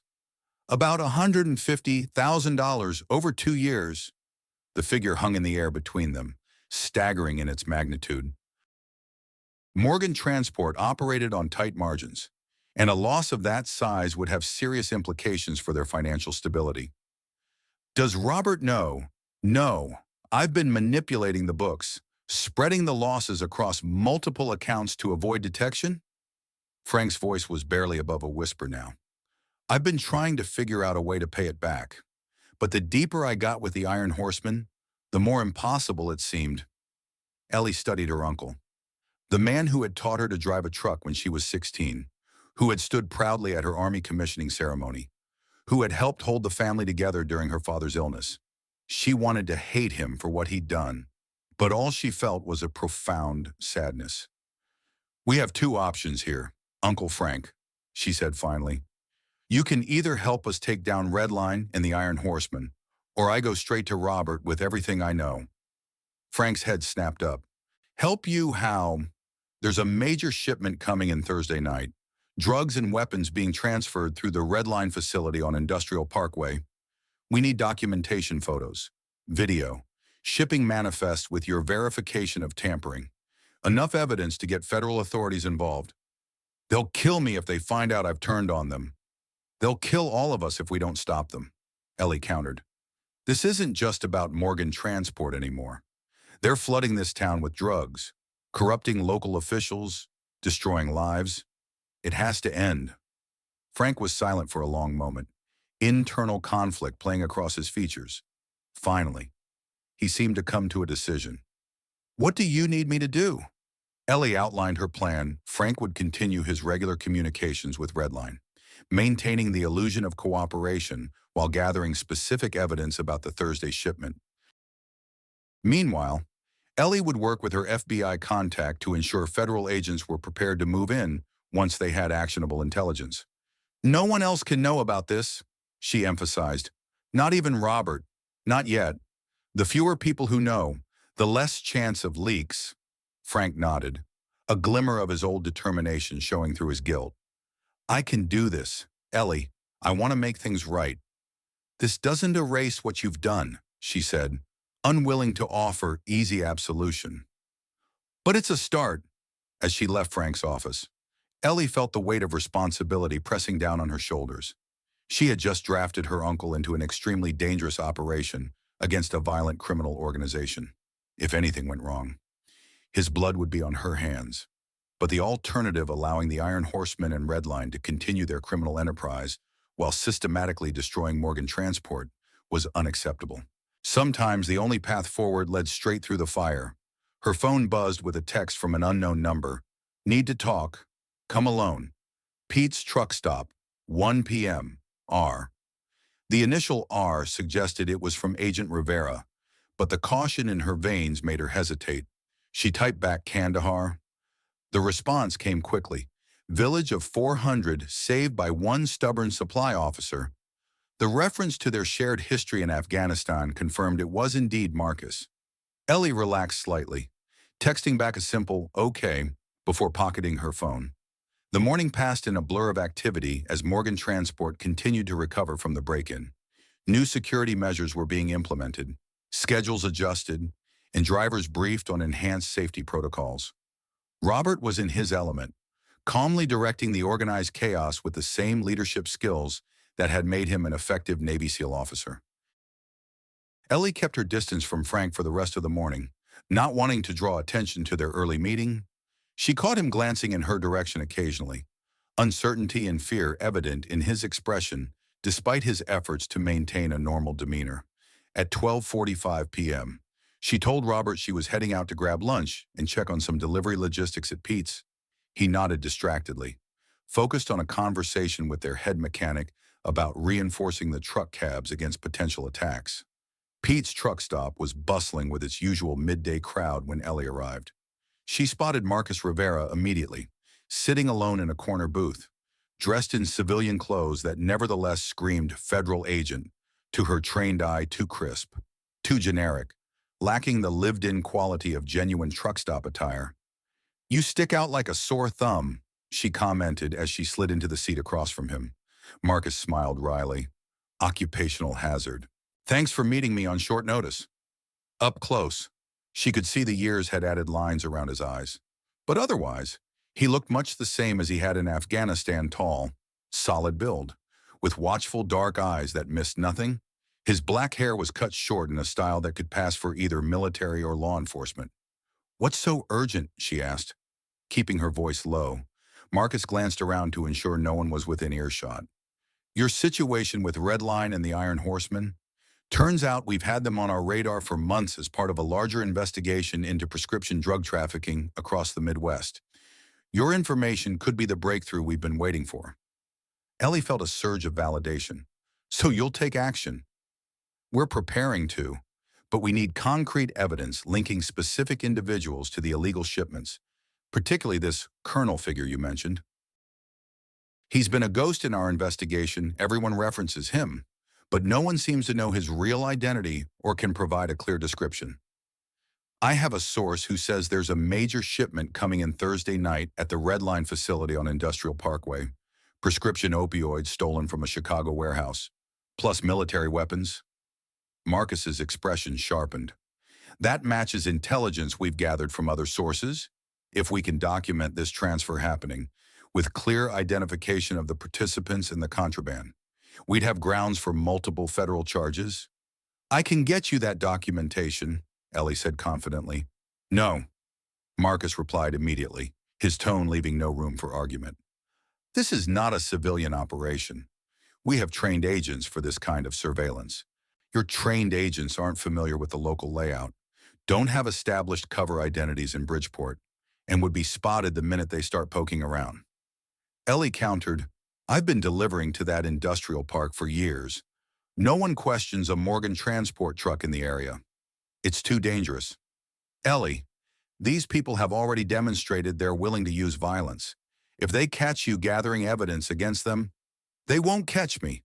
Marcus studied her face, recognizing the determination that had made her such an effective soldier. "You're going to do this with or without my approval, aren't you?" "I'm trying to save my family's business and clean up my hometown. So yes, I am." He sighed, rubbing the bridge of his nose. "At least let me provide some support, surveillance equipment, emergency protocols, a direct line to our response team if things go sideways." "Fnafran that I can agree to," Ellie said, relieved she wouldn't be completely on her own. They spent the next hour outlining a basic plan for documenting the Thursday night shipment. Marcus provided Ellie with a specialized phone that included encrypted communication capabilities and a high-resolution camera. Showing her how to use its features effectively, he also gave her a small tracking device to carry, which would allow the FBI to monitor her location during the operation. "We'll have a tactical team on standby, but they won't move in unless there's clear evidence of criminal activity or you signal for emergency extraction," Marcus explained. "The goal is documentation, not confrontation, Get the evidence and get out safely. Understood, Ellie agreed, though part of her hungered for a more direct approach. After everything the Iron Horseman had done to Morgan Transport, simple observation felt insufficient as they prepared to leave. Marcus placed a hand on her arm. One more thing. Your brother, does he know what you're planning? Ellie hesitated. Not exactly. He knows I'm gathering information, but not the specifics. Tell him, Marcus advised. Not every detail, but enough that he's not blindsided if things go wrong. Trust me on this. Ellie, in my line of work, I've seen too many families torn apart by secrets and unspoken words. The advice struck a chord, despite their occasional disagreements. Robert was her rock, the one person she could always count on. Keeping him in the dark about an operation this significant felt wrong on a fundamental level. I'll talk to him, she promised. They parted ways, Marcus heading to an unmarked sedan, while Ellie returned to her truck. As she started the engine, she noticed a motorcycle parked across the lot, not just any motorcycle, but one bearing the distinctive styling preferences of the Iron Horseman. The rider sat astride it, helmet obscuring his face, but his posture suggested he was watching the truck stop entrance. Ellie drove out slowly, taking a deliberately circuitous route back to the Morgan Transport Depot and checking frequently for signs of surveillance. The motorcycle didn't appear to follow, but the sense of being watched lingered, raising the hairs on the back of her neck. Back at the depot, she found Robert in his office, on the phone with what sounded like an insurance adjuster. She waited until he finished the call before closing the door behind her. We need to talk, she said simply. Robert looked up, his expression shifting from distraction to concern at her serious tone. What's happened? Ellie took a deep breath and began outlining the situation, her meetings with Vanessa Davidson, the evidence of Redline and the Iron Horseman's criminal partnership, the upcoming shipment on Thursday night, and her arrangement with Agent Rivera. She deliberately omitted Frank's involvement, not yet ready to share that particular betrayal. Robert listened without interruption, his face growing increasingly grave. When she finished, he stood and paced the small office, processing everything she'd told him. This is incredibly dangerous.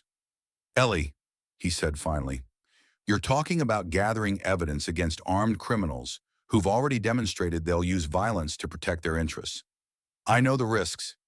Do you? Because from where I'm standing, it looks like you're treating this like another military operation, not a criminal investigation in our hometown. It is an operation, she insisted, one with clear objectives and federal backup. Robert stopped pacing, fixing her with the intense gaze that had made junior officers snap to attention during his Navy days. And if something goes wrong, if your cover is blown, if they realize you're gathering evidence, the FBI won't be able to reach you before the Iron Horsemen do. I've been in worse situations with less support, she reminded him. In a war zone, where the rules of engagement were clear and you had a unit backing you up. Robert's voice rose slightly before he caught himself and lowered it again. This is different. Ellie, these people don't follow rules of engagement. They don't take prisoners. The concern in his eyes touched her more than his words, despite their different approaches to problems. Robert had always supported her, had always been her strongest advocate even when he disagreed with her methods. I have to do this, Rob, she said softly. Not just for Morgan Transport, but for Bridgeport. These people are poisoning our hometown, corrupting officials, destroying lives with the drugs they're distributing. Someone has to stand up to them. Robert was quiet for a long moment, internal conflict playing across his features. Finally, his shoulders dropped slightly in resignation. If you're determined to do this, I won't try to stop you, but I'm not letting you do it alone. Robert, non-negotiable, he cut her off. You do this. I'm your backup. We establish clear protocols, emergency extraction plans, the works. This isn't a solo mission. Lieutenant Morgan. The use of her former military rank made her smile despite the tension. Yes, sir. Commander. The siblings spent the next hour developing a detailed plan for Thursday night, drawing on their respective military experiences to identify potential risks and mitigation strategies. Robert's tactical expertise complemented Ellie's knowledge of the local area, resulting in a comprehensive approach that was far more robust than what she might have developed on her own. "There's one more thing you should know," Ellie said as they were wrapping up. She hesitated, then decided complete honesty was necessary. "It's about Uncle Frank." Robert's expression shifted to confusion. "What about him?" Ellie explained what she had discovered about Frank's involvement with Redline and the Iron Horseman, including the embezzlement and his agreement to help gather evidence about the Thursday shipment. With each revelation, Robert's face darkened, disbelief giving way to anger and then to a profound disappointment that mirrored Ellie's own feelings. "I can't believe it," he said when she finished. "All these years and he's been... God, Ellie, how did we miss this? He was careful, and he's family, the last person we'd suspect." Robert shook his head, struggling to reconcile the uncle they'd known and trusted with the man who had betrayed them so completely. "Does he understand the risk he's taking by helping us now?" "I think so. He seems genuinely remorseful, wants to make things right. Remorse doesn't erase $150,000 in embezzlement or selling out the family business to criminals." Robert said sharply. "No, it doesn't." Ellie agreed. "But his help could be crucial for Thursday night. He has access to shipping manifests, knows which records have been falsified, can verify the details of the transfer." Robert was silent for a moment, processing everything. "I won't stop you from using his help," he said finally. "But when this is over, he faces consequences, legal ones." Ellie nodded, understanding her brother's position. Frank's actions, however motivated by fear and desperation, had caused real harm to Morgan Transport and put everyone associated with the company at risk. Redemption would require more than a single act of cooperation. As they concluded their planning session, Robert placed a hand on Ellie's shoulder. "Promise me something. If the situation looks bad on Thursday, if there's any sign the Iron Horsemen are onto us, you abort immediately. No heroics, no last-minute improvisations. You get out and let the FBI handle it." "I promise," Ellie said. Though they both knew her definition of "looks bad" might differ significantly from his. The following 2 days passed in a blur of preparation and mounting tension. Frank provided detailed information about the expected shipment, including the scheduled arrival time, the number of vehicles involved, and the planned route for distribution after the transfer. He looked increasingly haggard, the strain of his double role taking a visible toll on his health and composure. Vanessa Davidson sent cryptic updates via text message, confirming that the shipment was proceeding as planned and warning that security would be tight. Her brother was apparently still paranoid after the motorcycle burning incident and had doubled the number of Iron Horsemen who would be present at the transfer. By Thursday afternoon, everything was in place. Ellie had familiarized herself with the surveillance equipment provided by Agent Rivera, memorized the layout of the Redline facility, and established communication protocols with both Robert and the FBI standby team. Frank had provided a seemingly legitimate reason for a Morgan transport truck to be in the industrial park that evening, a late pickup from a factory adjacent to the Redline facility. As dusk fell over Bridgeport, Ellie prepared to leave for the operation. She dressed in standard Morgan transport attire, navy blue cargo pants, company polo shirt, and a light jacket with the company logo embroidered on the chest. The normalcy of the outfit was deliberate. She would attract less attention, looking exactly as she always did when driving for the company. Robert met her at her apartment, his own preparations more discreet. Dressed in dark clothing with a Morgan transport cap pulled low over his eyes, he could pass for a typical company employee to casual observation, but wouldn't be immediately recognizable as the company's CEO. "Ready?" he asked, his voice calm but alert. Ellie nodded, checking the specialized phone one last time and ensuring the tracking device was securely in her pocket. "Let's do this." They drove separately, Ellie in a Morgan transport truck, Robert in an unmarked company sedan that would attract less attention during surveillance. The plan called for Ellie to make the scheduled pickup at the factory while Robert monitored the Redline facility from a secluded vantage point, providing additional eyes on the operation. The industrial park was relatively quiet as Ellie pulled through the main entrance at 8:15 p.m. Most of the businesses had closed for the day, with only a few security lights illuminating the sprawling complex of warehouses and manufacturing plants. She navigated to the factory that was her official destination, going through the motions of a routine pickup with the night shift supervisor. As she finished loading the legitimate cargo, she checked her watch. The shipment at Redline was scheduled to arrive at 9:00 p.m., giving her time to position the truck for optimal observation of the facility's main loading dock. Ellie maneuvered the truck to a pre-selected location that offered a clear view of the Redline operations area while appearing to be a natural stopping point for a driver completing paperwork after a pickup. She dimmed the interior lights and settled in to wait, the specialized phone ready to capture evidence of the transfer. At 8:45 p.m., Robert's voice came through her earpiece. Two SUVs just entered the south gate, heading toward Redline. No markings, tinted windows. Copy that, Ellie responded quietly. Any sign of motorcycles? Not yet, but there's movement inside the facility. Looks like they're preparing for arrival. Ellie adjusted her position slightly, ensuring she had a clear line of sight to the loading dock. The specialized phone was set to record continuous video, with a separate function for capturing still images at higher resolution when needed. At precisely 9:00 p.m., a large box truck with Redline logistics markings pulled into the facility, followed closely by three motorcycles, Iron Horsemen providing escort. The SUVs Robert had observed earlier were now parked near the loading dock, several men in civilian clothing standing beside them with the alert posture of security personnel. They're right on schedule, Ellie murmured into her comm. Starting documentation now. She began capturing images of the vehicles, the personnel, and most importantly, the cargo being unloaded from the truck. The loading dock lights provided sufficient illumination to clearly see crates being transferred. Though the contents remained obscured, a familiar figure emerged from one of the SUVs, Mad Max Davidson, his shaved head unmistakable even at this distance.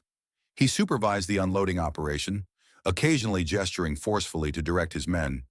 Ellie zoomed in with the phone's camera, capturing clear images of his face and distinctive tattoos for identification purposes. Subject 1 confirmed on site, she reported to Robert, using their pre-established code.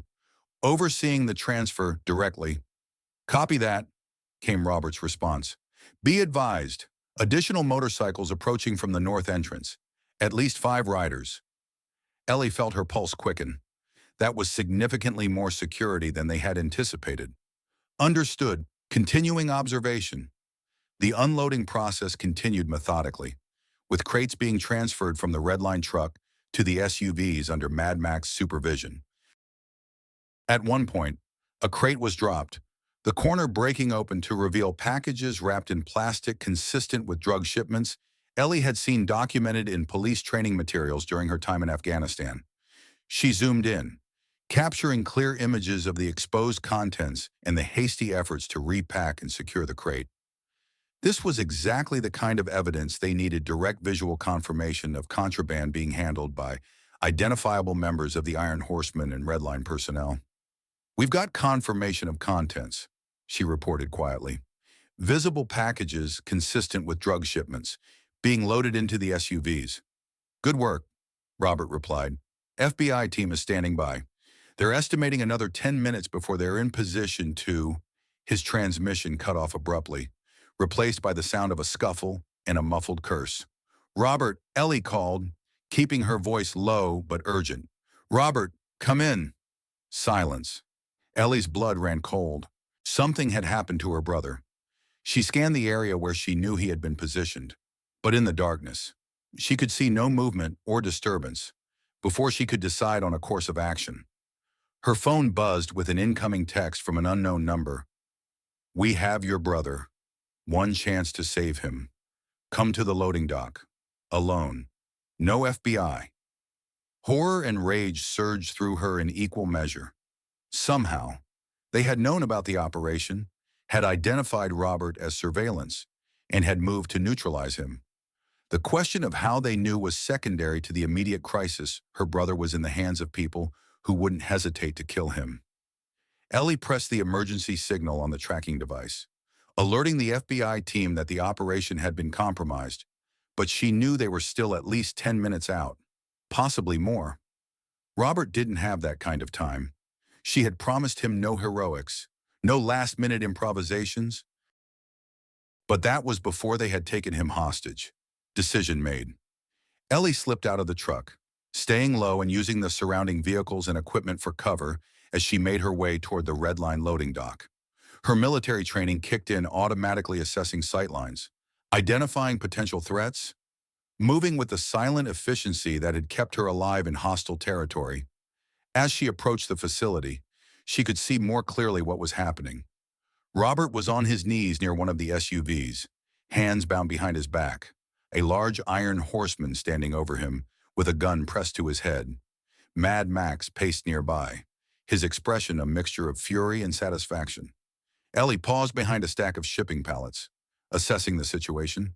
She counted at least 8 iron horsemen plus Mad Max, along with 3 Red Line employees identifiable by their uniforms. Most were armed, their attention divided between the ongoing transfer of crates and the captive they had secured. She needed to buy time for the FBI team to arrive, but she also needed to ensure Robert wasn't executed in the meantime. Direct confrontation was suicide given the numbers and weaponry arrayed against her. Taking a deep breath, Ellie stepped out from her cover, hands raised to show she was unarmed. "I'm here," she called, her voice steady despite the fear twisting in her gut. "Let my brother go." All heads turned toward her, several weapons immediately training on her position. Mad Max's face split in a predatory grin. "The hero arrives," he said, gesturing for his men to bring her forward. "Should have known you wouldn't leave Big Brother to face the consequences alone." 2 iron horsemen moved to flank Ellie, roughly patting her down for weapons before shoving her toward Mad Max. She stumbled slightly but kept her balance, her eyes locked on Robert's. His face showed anger and fear, not for himself, she realized, but for her. "I told you not to come," Robert said, his voice tight with suppressed emotion. "Couldn't let you have all the fun," she replied, trying to project a confidence she didn't entirely feel. Mad Max stepped between them, his bulk intimidating as he loomed over Ellie. The burn scars on his right arm were visible below his rolled-up sleeve, an angry red reminder of their escalating conflict. "You've been a real pain in my ass, Eleanor Morgan," he said, his voice deceptively conversational. "First you stick your nose where it doesn't belong, then you torch my bike, and now you're trying to bring the feds down on my operation. That's a lot of disrespect from one little truck driver." "Maybe you should have thought of that before you started attacking our company," Ellie shot back, refusing to be intimidated despite the dangerous situation. Mad Max chuckled, the sound devoid of humor. "Business is business. Nothing personal about claiming territory or eliminating competition. But you made it personal when you destroyed my property. You made it personal when you poured beer down my shirt in front of an entire bar," Ellie countered. Something flashed in Mad Max's eyes, surprise. Perhaps, at her continued defiance in the face of overwhelming odds. "You've got guts, I'll give you that. Too bad they're about to be spread all over this loading dock." "Kill us, and the FBI will hunt you to the ends of the earth," Robert interjected, drawing Mad Max's attention away from Ellie. "They already have evidence linking you to drug trafficking and weapon smuggling. Our deaths would just add murder charges to the list." Mad Max turned to face him, his expression contemptuous. "The FBI has nothing but suspicions. Your little spy operation ends here, tonight, with both of you as cautionary tales for anyone else who thinks about crossing the Iron Horseman." Ellie's mind raced, calculating how much longer before the FBI team arrived, searching for any advantage in the grim situation. She needed to keep them talking, to delay the inevitable confrontation as long as possible. "The Colonel won't be happy if you mess this up," she said, dropping the reference deliberately to gauge the reaction. It was immediate and dramatic. Mad Max's head whipped around, his eyes narrowing dangerously. "What do you know about the Colonel?" "I know he's the real power behind this operation, that you're just the local muscle carrying out his orders," Ellie pressed, noting how several of the Iron Horsemen exchanged uneasy glances at the mention of this mysterious figure. "I know he's ex-military, with connections in government and business.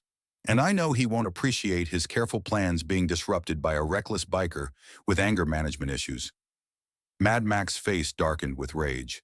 He stepped forward, hand raised to strike. When a new voice cut through the tension, "She's right. Maxwell, this is becoming unnecessarily messy." All heads turned toward the source of the voice, a tall, distinguished-looking man in his 60s. Emerging from the Red Line facility with the confident stride of someone accustomed to command, his silver hair was cut in a precise military style, his posture ramrod straight despite his age. He wore an expensive suit that seemed out of place in the industrial setting, but his eyes held the cold calculation of a predator. "Colonel," Mad Max acknowledged, immediately deferential. "We caught them spying on the shipment. They were coordinating with the FBI." The colonel approached, his gaze sweeping over Ellie and Robert with clinical detachment. "Ms. Morgan, I presume, and her brother, the CEO of Morgan Transport. How unfortunate that you chose to involve yourselves in matters beyond your understanding." Recognition dawned on Ellie as she studied his face more carefully. "Colonel Richard Harmon," she said, the name coming to her from news articles she had read years ago. "Discharged from the Army after allegations of weapons trafficking in Afghanistan. The charges were dropped due to insufficient evidence." A flicker of surprise crossed his features before his expression smoothed back into impassivity. "Well informed, though not entirely accurate. The charges were dismissed because those who might have testified against me suffered unfortunate accidents before they could reach a courtroom."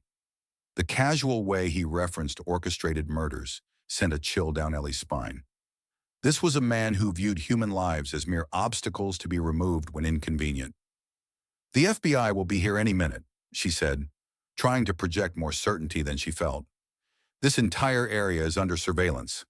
"I'm counting on it," Colonel Harmon replied with a thin smile.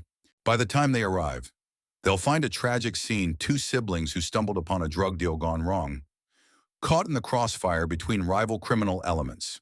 A cautionary tale. As Max so eloquently put it." He turned to Mad Max. "Finish loading the shipment. We're behind schedule." As the Iron Horseman moved to comply, Ellie's mind raced for a way out of their seemingly hopeless situation. The FBI team was still minutes away, and Colonel Harmon clearly intended to eliminate them before help could arrive. A commotion at the edge of the loading area drew everyone's attention. Frank Wilson stumbled forward, hands raised, being prodded along by one of the Iron Horsemen. "Found this one lurking near the south entrance," the biker reported. "Says he works for Morgan Transport. Wants to talk to the boss." Colonel Harmon regarded Frank with mild curiosity. "Another Morgan employee. You people are becoming a nuisance." Frank's eyes darted between Ellie, Robert, and the armed men surrounding them. He looked terrified but determined. "I'm Frank Wilson, Morgan Transport's account manager, and I have information you need to hear before you do anything rash." "Uncle Frank, what are you doing here?" Robert demanded, his voice a mixture of confusion and anger. Frank ignored him, addressing Colonel Harmon directly. "I've been working with Redline for months, providing insider information about Morgan Transport operations. Ask Max, he knows me. I'm the one who told them about your surveillance operation tonight." Ellie's heart sank at this confirmation of betrayal. Even as her mind struggled to understand what Frank was trying to accomplish by admitting it now, Mad Max nodded reluctantly. "He's been useful. Gave us schedules, security details, client information." Colonel Harmon regarded Frank with renewed interest. "And why are you here now, Mr. Wilson? Surely not to join your niece and nephew in their ill-advised confrontation?" "I'm here because you need to know the FBI isn't just on their way, they're already here," Frank said, his voice gaining strength. "They've been monitoring this facility for weeks. Every entrance is covered, every shipment documented. They're just waiting for you to complete the transfer before moving in." Doubt flickered across Colonel Harmon's face. If that were true, they would have intervened already. "They want the colonel," Frank insisted. The middlemen aren't worth blowing their operation. But the moment you try to leave with that shipment, they'll close the net." Ellie realized what Frank was doing, creating uncertainty, sowing doubt, buying precious minutes for the FBI team to arrive. It was a desperate gamble, But their only hope given the circumstances? Colonel Harmon studied Frank intently, weighing his words against his own assessment of the situation. An interesting theory. Unfortunately for you, I have sources within federal law enforcement who would have alerted me to such an operation. Your sources don't know everything, Frank countered. This investigation is being run out of Washington, not the local field office. They've been building a case against you for months, starting with the weapons that disappeared from Fort Leonard Wood. A flicker of uncertainty crossed Colonel Harmon's face, the first crack in his composed exterior. He turned to one of his men. Check the perimeter again, all access points, as the man hurried to comply. Ellie caught Robert's eye, a silent communication passing between them. If Frank could create enough confusion, there might be an opportunity for action when the FBI finally arrived. Colonel Harmon paced slowly, his mind visibly recalculating risks and contingencies. Even if what you say is true, Mr. Wilson, it changes nothing about the fate of your family members. Their interference cannot go unpunished. Kill them, and you guarantee the FBI will hunt you relentlessly, Frank argued. Let them go. Blame the operation on Max and his overzealous enforcement of your business arrangements, and you might still walk away clean. Mad Max's head snapped up at this suggestion. What the hell are you talking about? I've followed every order, kept my mouth shut about your involvement, and you've been well compensated for your loyalty, Colonel Harmon replied smoothly. But Mr. Wilson raises an interesting point about liability management. The tension between the two men was palpable, the first signs of fracture in their alliance. Ellie watched carefully, looking for any advantage in their deteriorating relationship, before the situation could evolve further. The sound of approaching vehicles broke through the night engines gunning, tires squealing on pavement. Moments later, floodlights blazed to life, illuminating the loading dock in harsh white light as multiple FBI tactical teams converged on the facility. FBI, everyone on the ground, hands where we can see them. The amplified command echoed across the industrial park. Chaos erupted instantly. The Iron Horsemen scattered, some drawing weapons while others sought cover or attempted to flee. Colonel Harmon's face contorted with fury as he realized his operation had indeed been compromised. In the confusion, Robert seized the opportunity, driving his shoulder into the knees of the distracted biker guarding him. The man toppled with a shout of surprise, his weapon clattering across the concrete. Ellie simultaneously dropped to the ground, rolling away from Mad Max's reaching grasp and toward the limited cover offered by nearby shipping pallets. Gunfire erupted as some of the Iron Horsemen engaged with the advancing FBI agents, the sharp crack of pistols mixing with the deeper report of tactical rifles. Through the mayhem, Ellie caught sight of Colonel Harmon sprinting toward a side exit. Abandoning his men to their fate, Mad Max noticed too, his expression transforming from shock to betrayal as he watched his supposed ally fleeing alone. You cowardly bastard, Max roared, changing direction to pursue the colonel rather than Ellie. FBI agents in tactical gear swarmed the loading dock, securing Iron Horsemen and Red Line employees with practiced efficiency. Ellie crawled toward Robert, who had managed to work his bound hands under his legs and was now frantically trying to free himself. Stay down, she shouted over the din, reaching him just as an agent in full tactical gear appeared beside them. Agent Rivera, the man identified himself, quickly cutting Robert's restraints. Are you two hurt? We're okay, Ellie confirmed, scanning the chaotic scene for Frank. Our uncle Frank Wilson, he was here too. Rivera helped them to a more secure position behind an FBI vehicle. We'll find him, right now. We need to get you both to safety. As the gunfire died down, the operation transitioned from assault to secure and contain. Most of the Iron Horsemen had surrendered when faced with overwhelming federal force, though a few had managed to flee on motorcycles during the initial confusion. Ellie watched as agents cataloged the evidence crates of prescription medications and military-grade weapons, exactly as Vanessa had described. The scale of the operation was impressive, suggesting this had been a major distribution hub for illegal goods throughout the region. What about Colonel Harmon? She asked Rivera. Did you get him? The agent's expression was grim. Still in pursuit. He and Davidson both slipped out a maintenance exit. We have teams following, but they had a head start. Concern for Frank grew as the scene stabilized with no sign of him. Ellie described him to several agents, who promised to search the area thoroughly. It wasn't until they were being escorted to a command vehicle for debriefing that Robert spotted a cluster of medical personnel near one of the loading bays. "Ellie," he said quietly, nodding toward the activity, "I think that's Uncle Frank." They changed direction, approaching the medical team despite an agent's protest. As they drew closer, Ellie's heart sank. Frank Wilson lay on the ground, a medical technician applying pressure to what appeared to be a gunshot wound in his chest. His face was ashen, his breathing labored. "Uncle Frank!" Ellie knelt beside him, taking his hand. His skin felt cold and clammy. Frank's eyes fluttered open, recognition dawning slowly. "Ellie, Robert, you're okay."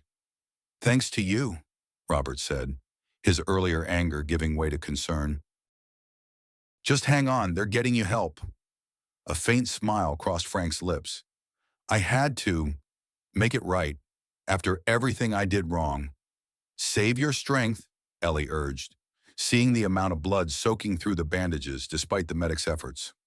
"No time for that," Frank whispered, his voice growing weaker. "Need you to know, I'm sorry for everything.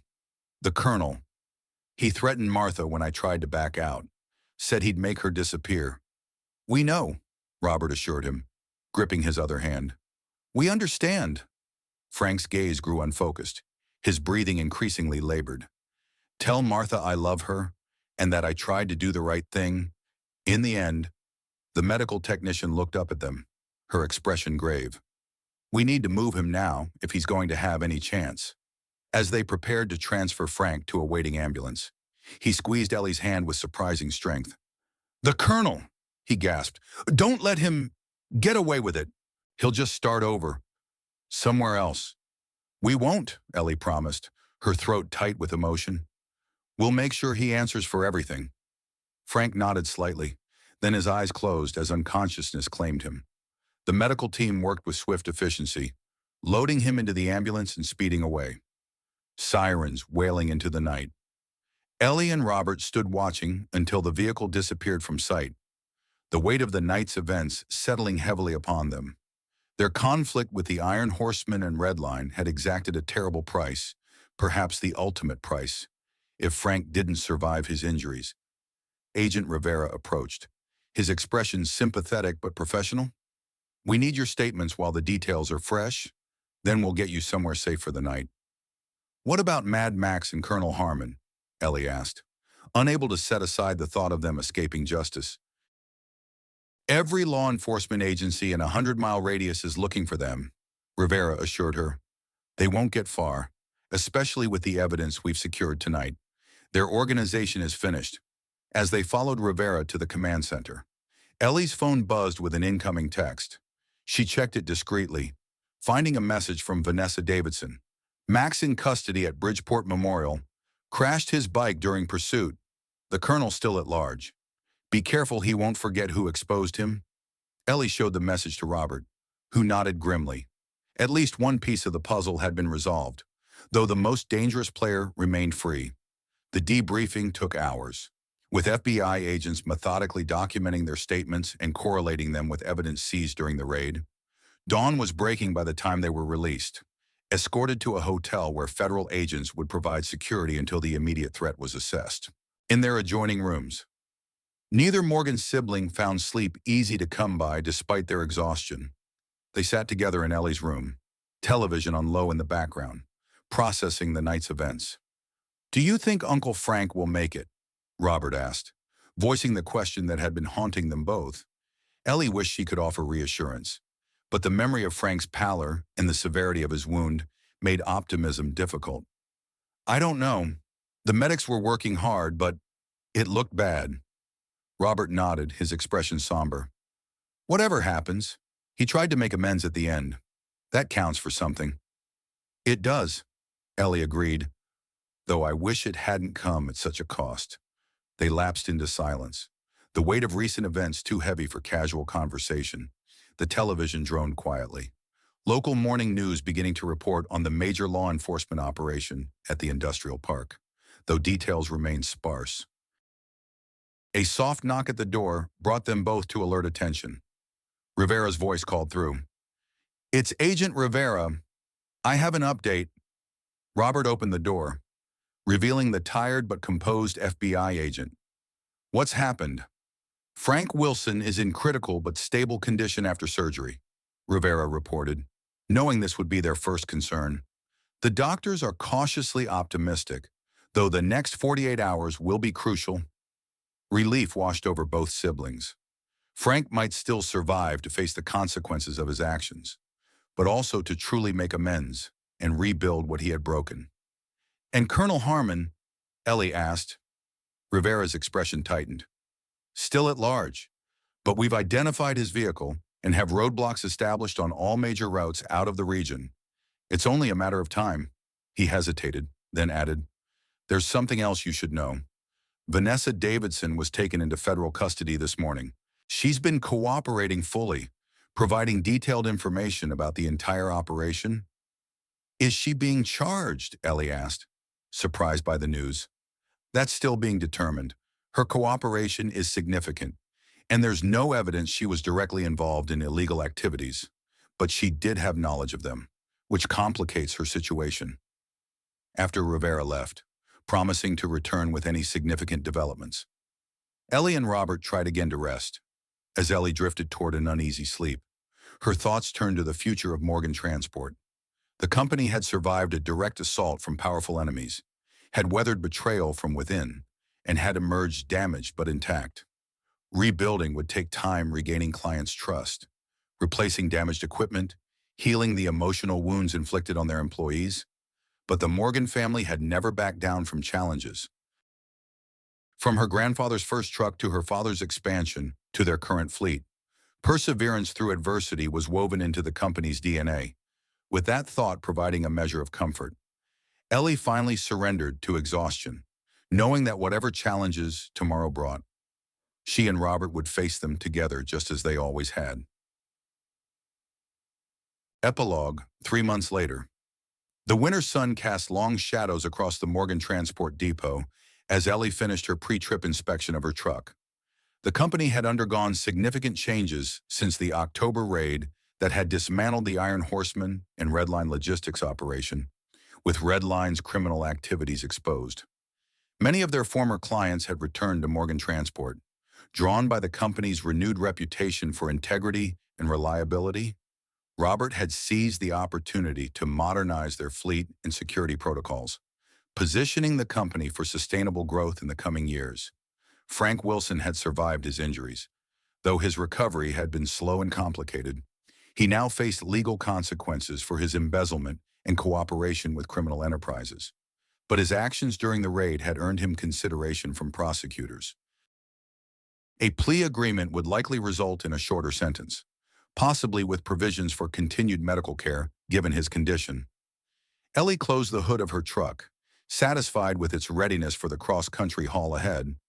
As she turned toward the dispatch office, she spotted a familiar black Audi pulling into the lot. Vanessa Davidson emerged, looking different than Ellie remembered, more relaxed. Her hair styled differently, her posture less guarded. "Didn't expect to see you here," Ellie said as Vanessa approached. "I'm on my way out of town. Wanted to say goodbye in person." Vanessa explained. "The Witness Protection Program is relocating me next week. New name, new city, new start." In exchange for her testimony against Colonel Harmon and detailed information about the Iron Horseman's operations, Vanessa had received immunity from prosecution, but the threat to her safety was substantial, necessitating a complete change of identity. "Any word on your brother?" Ellie asked. Vanessa's expression turned somber. "Max took a plea deal. 15 years. Possibility of parole after 10.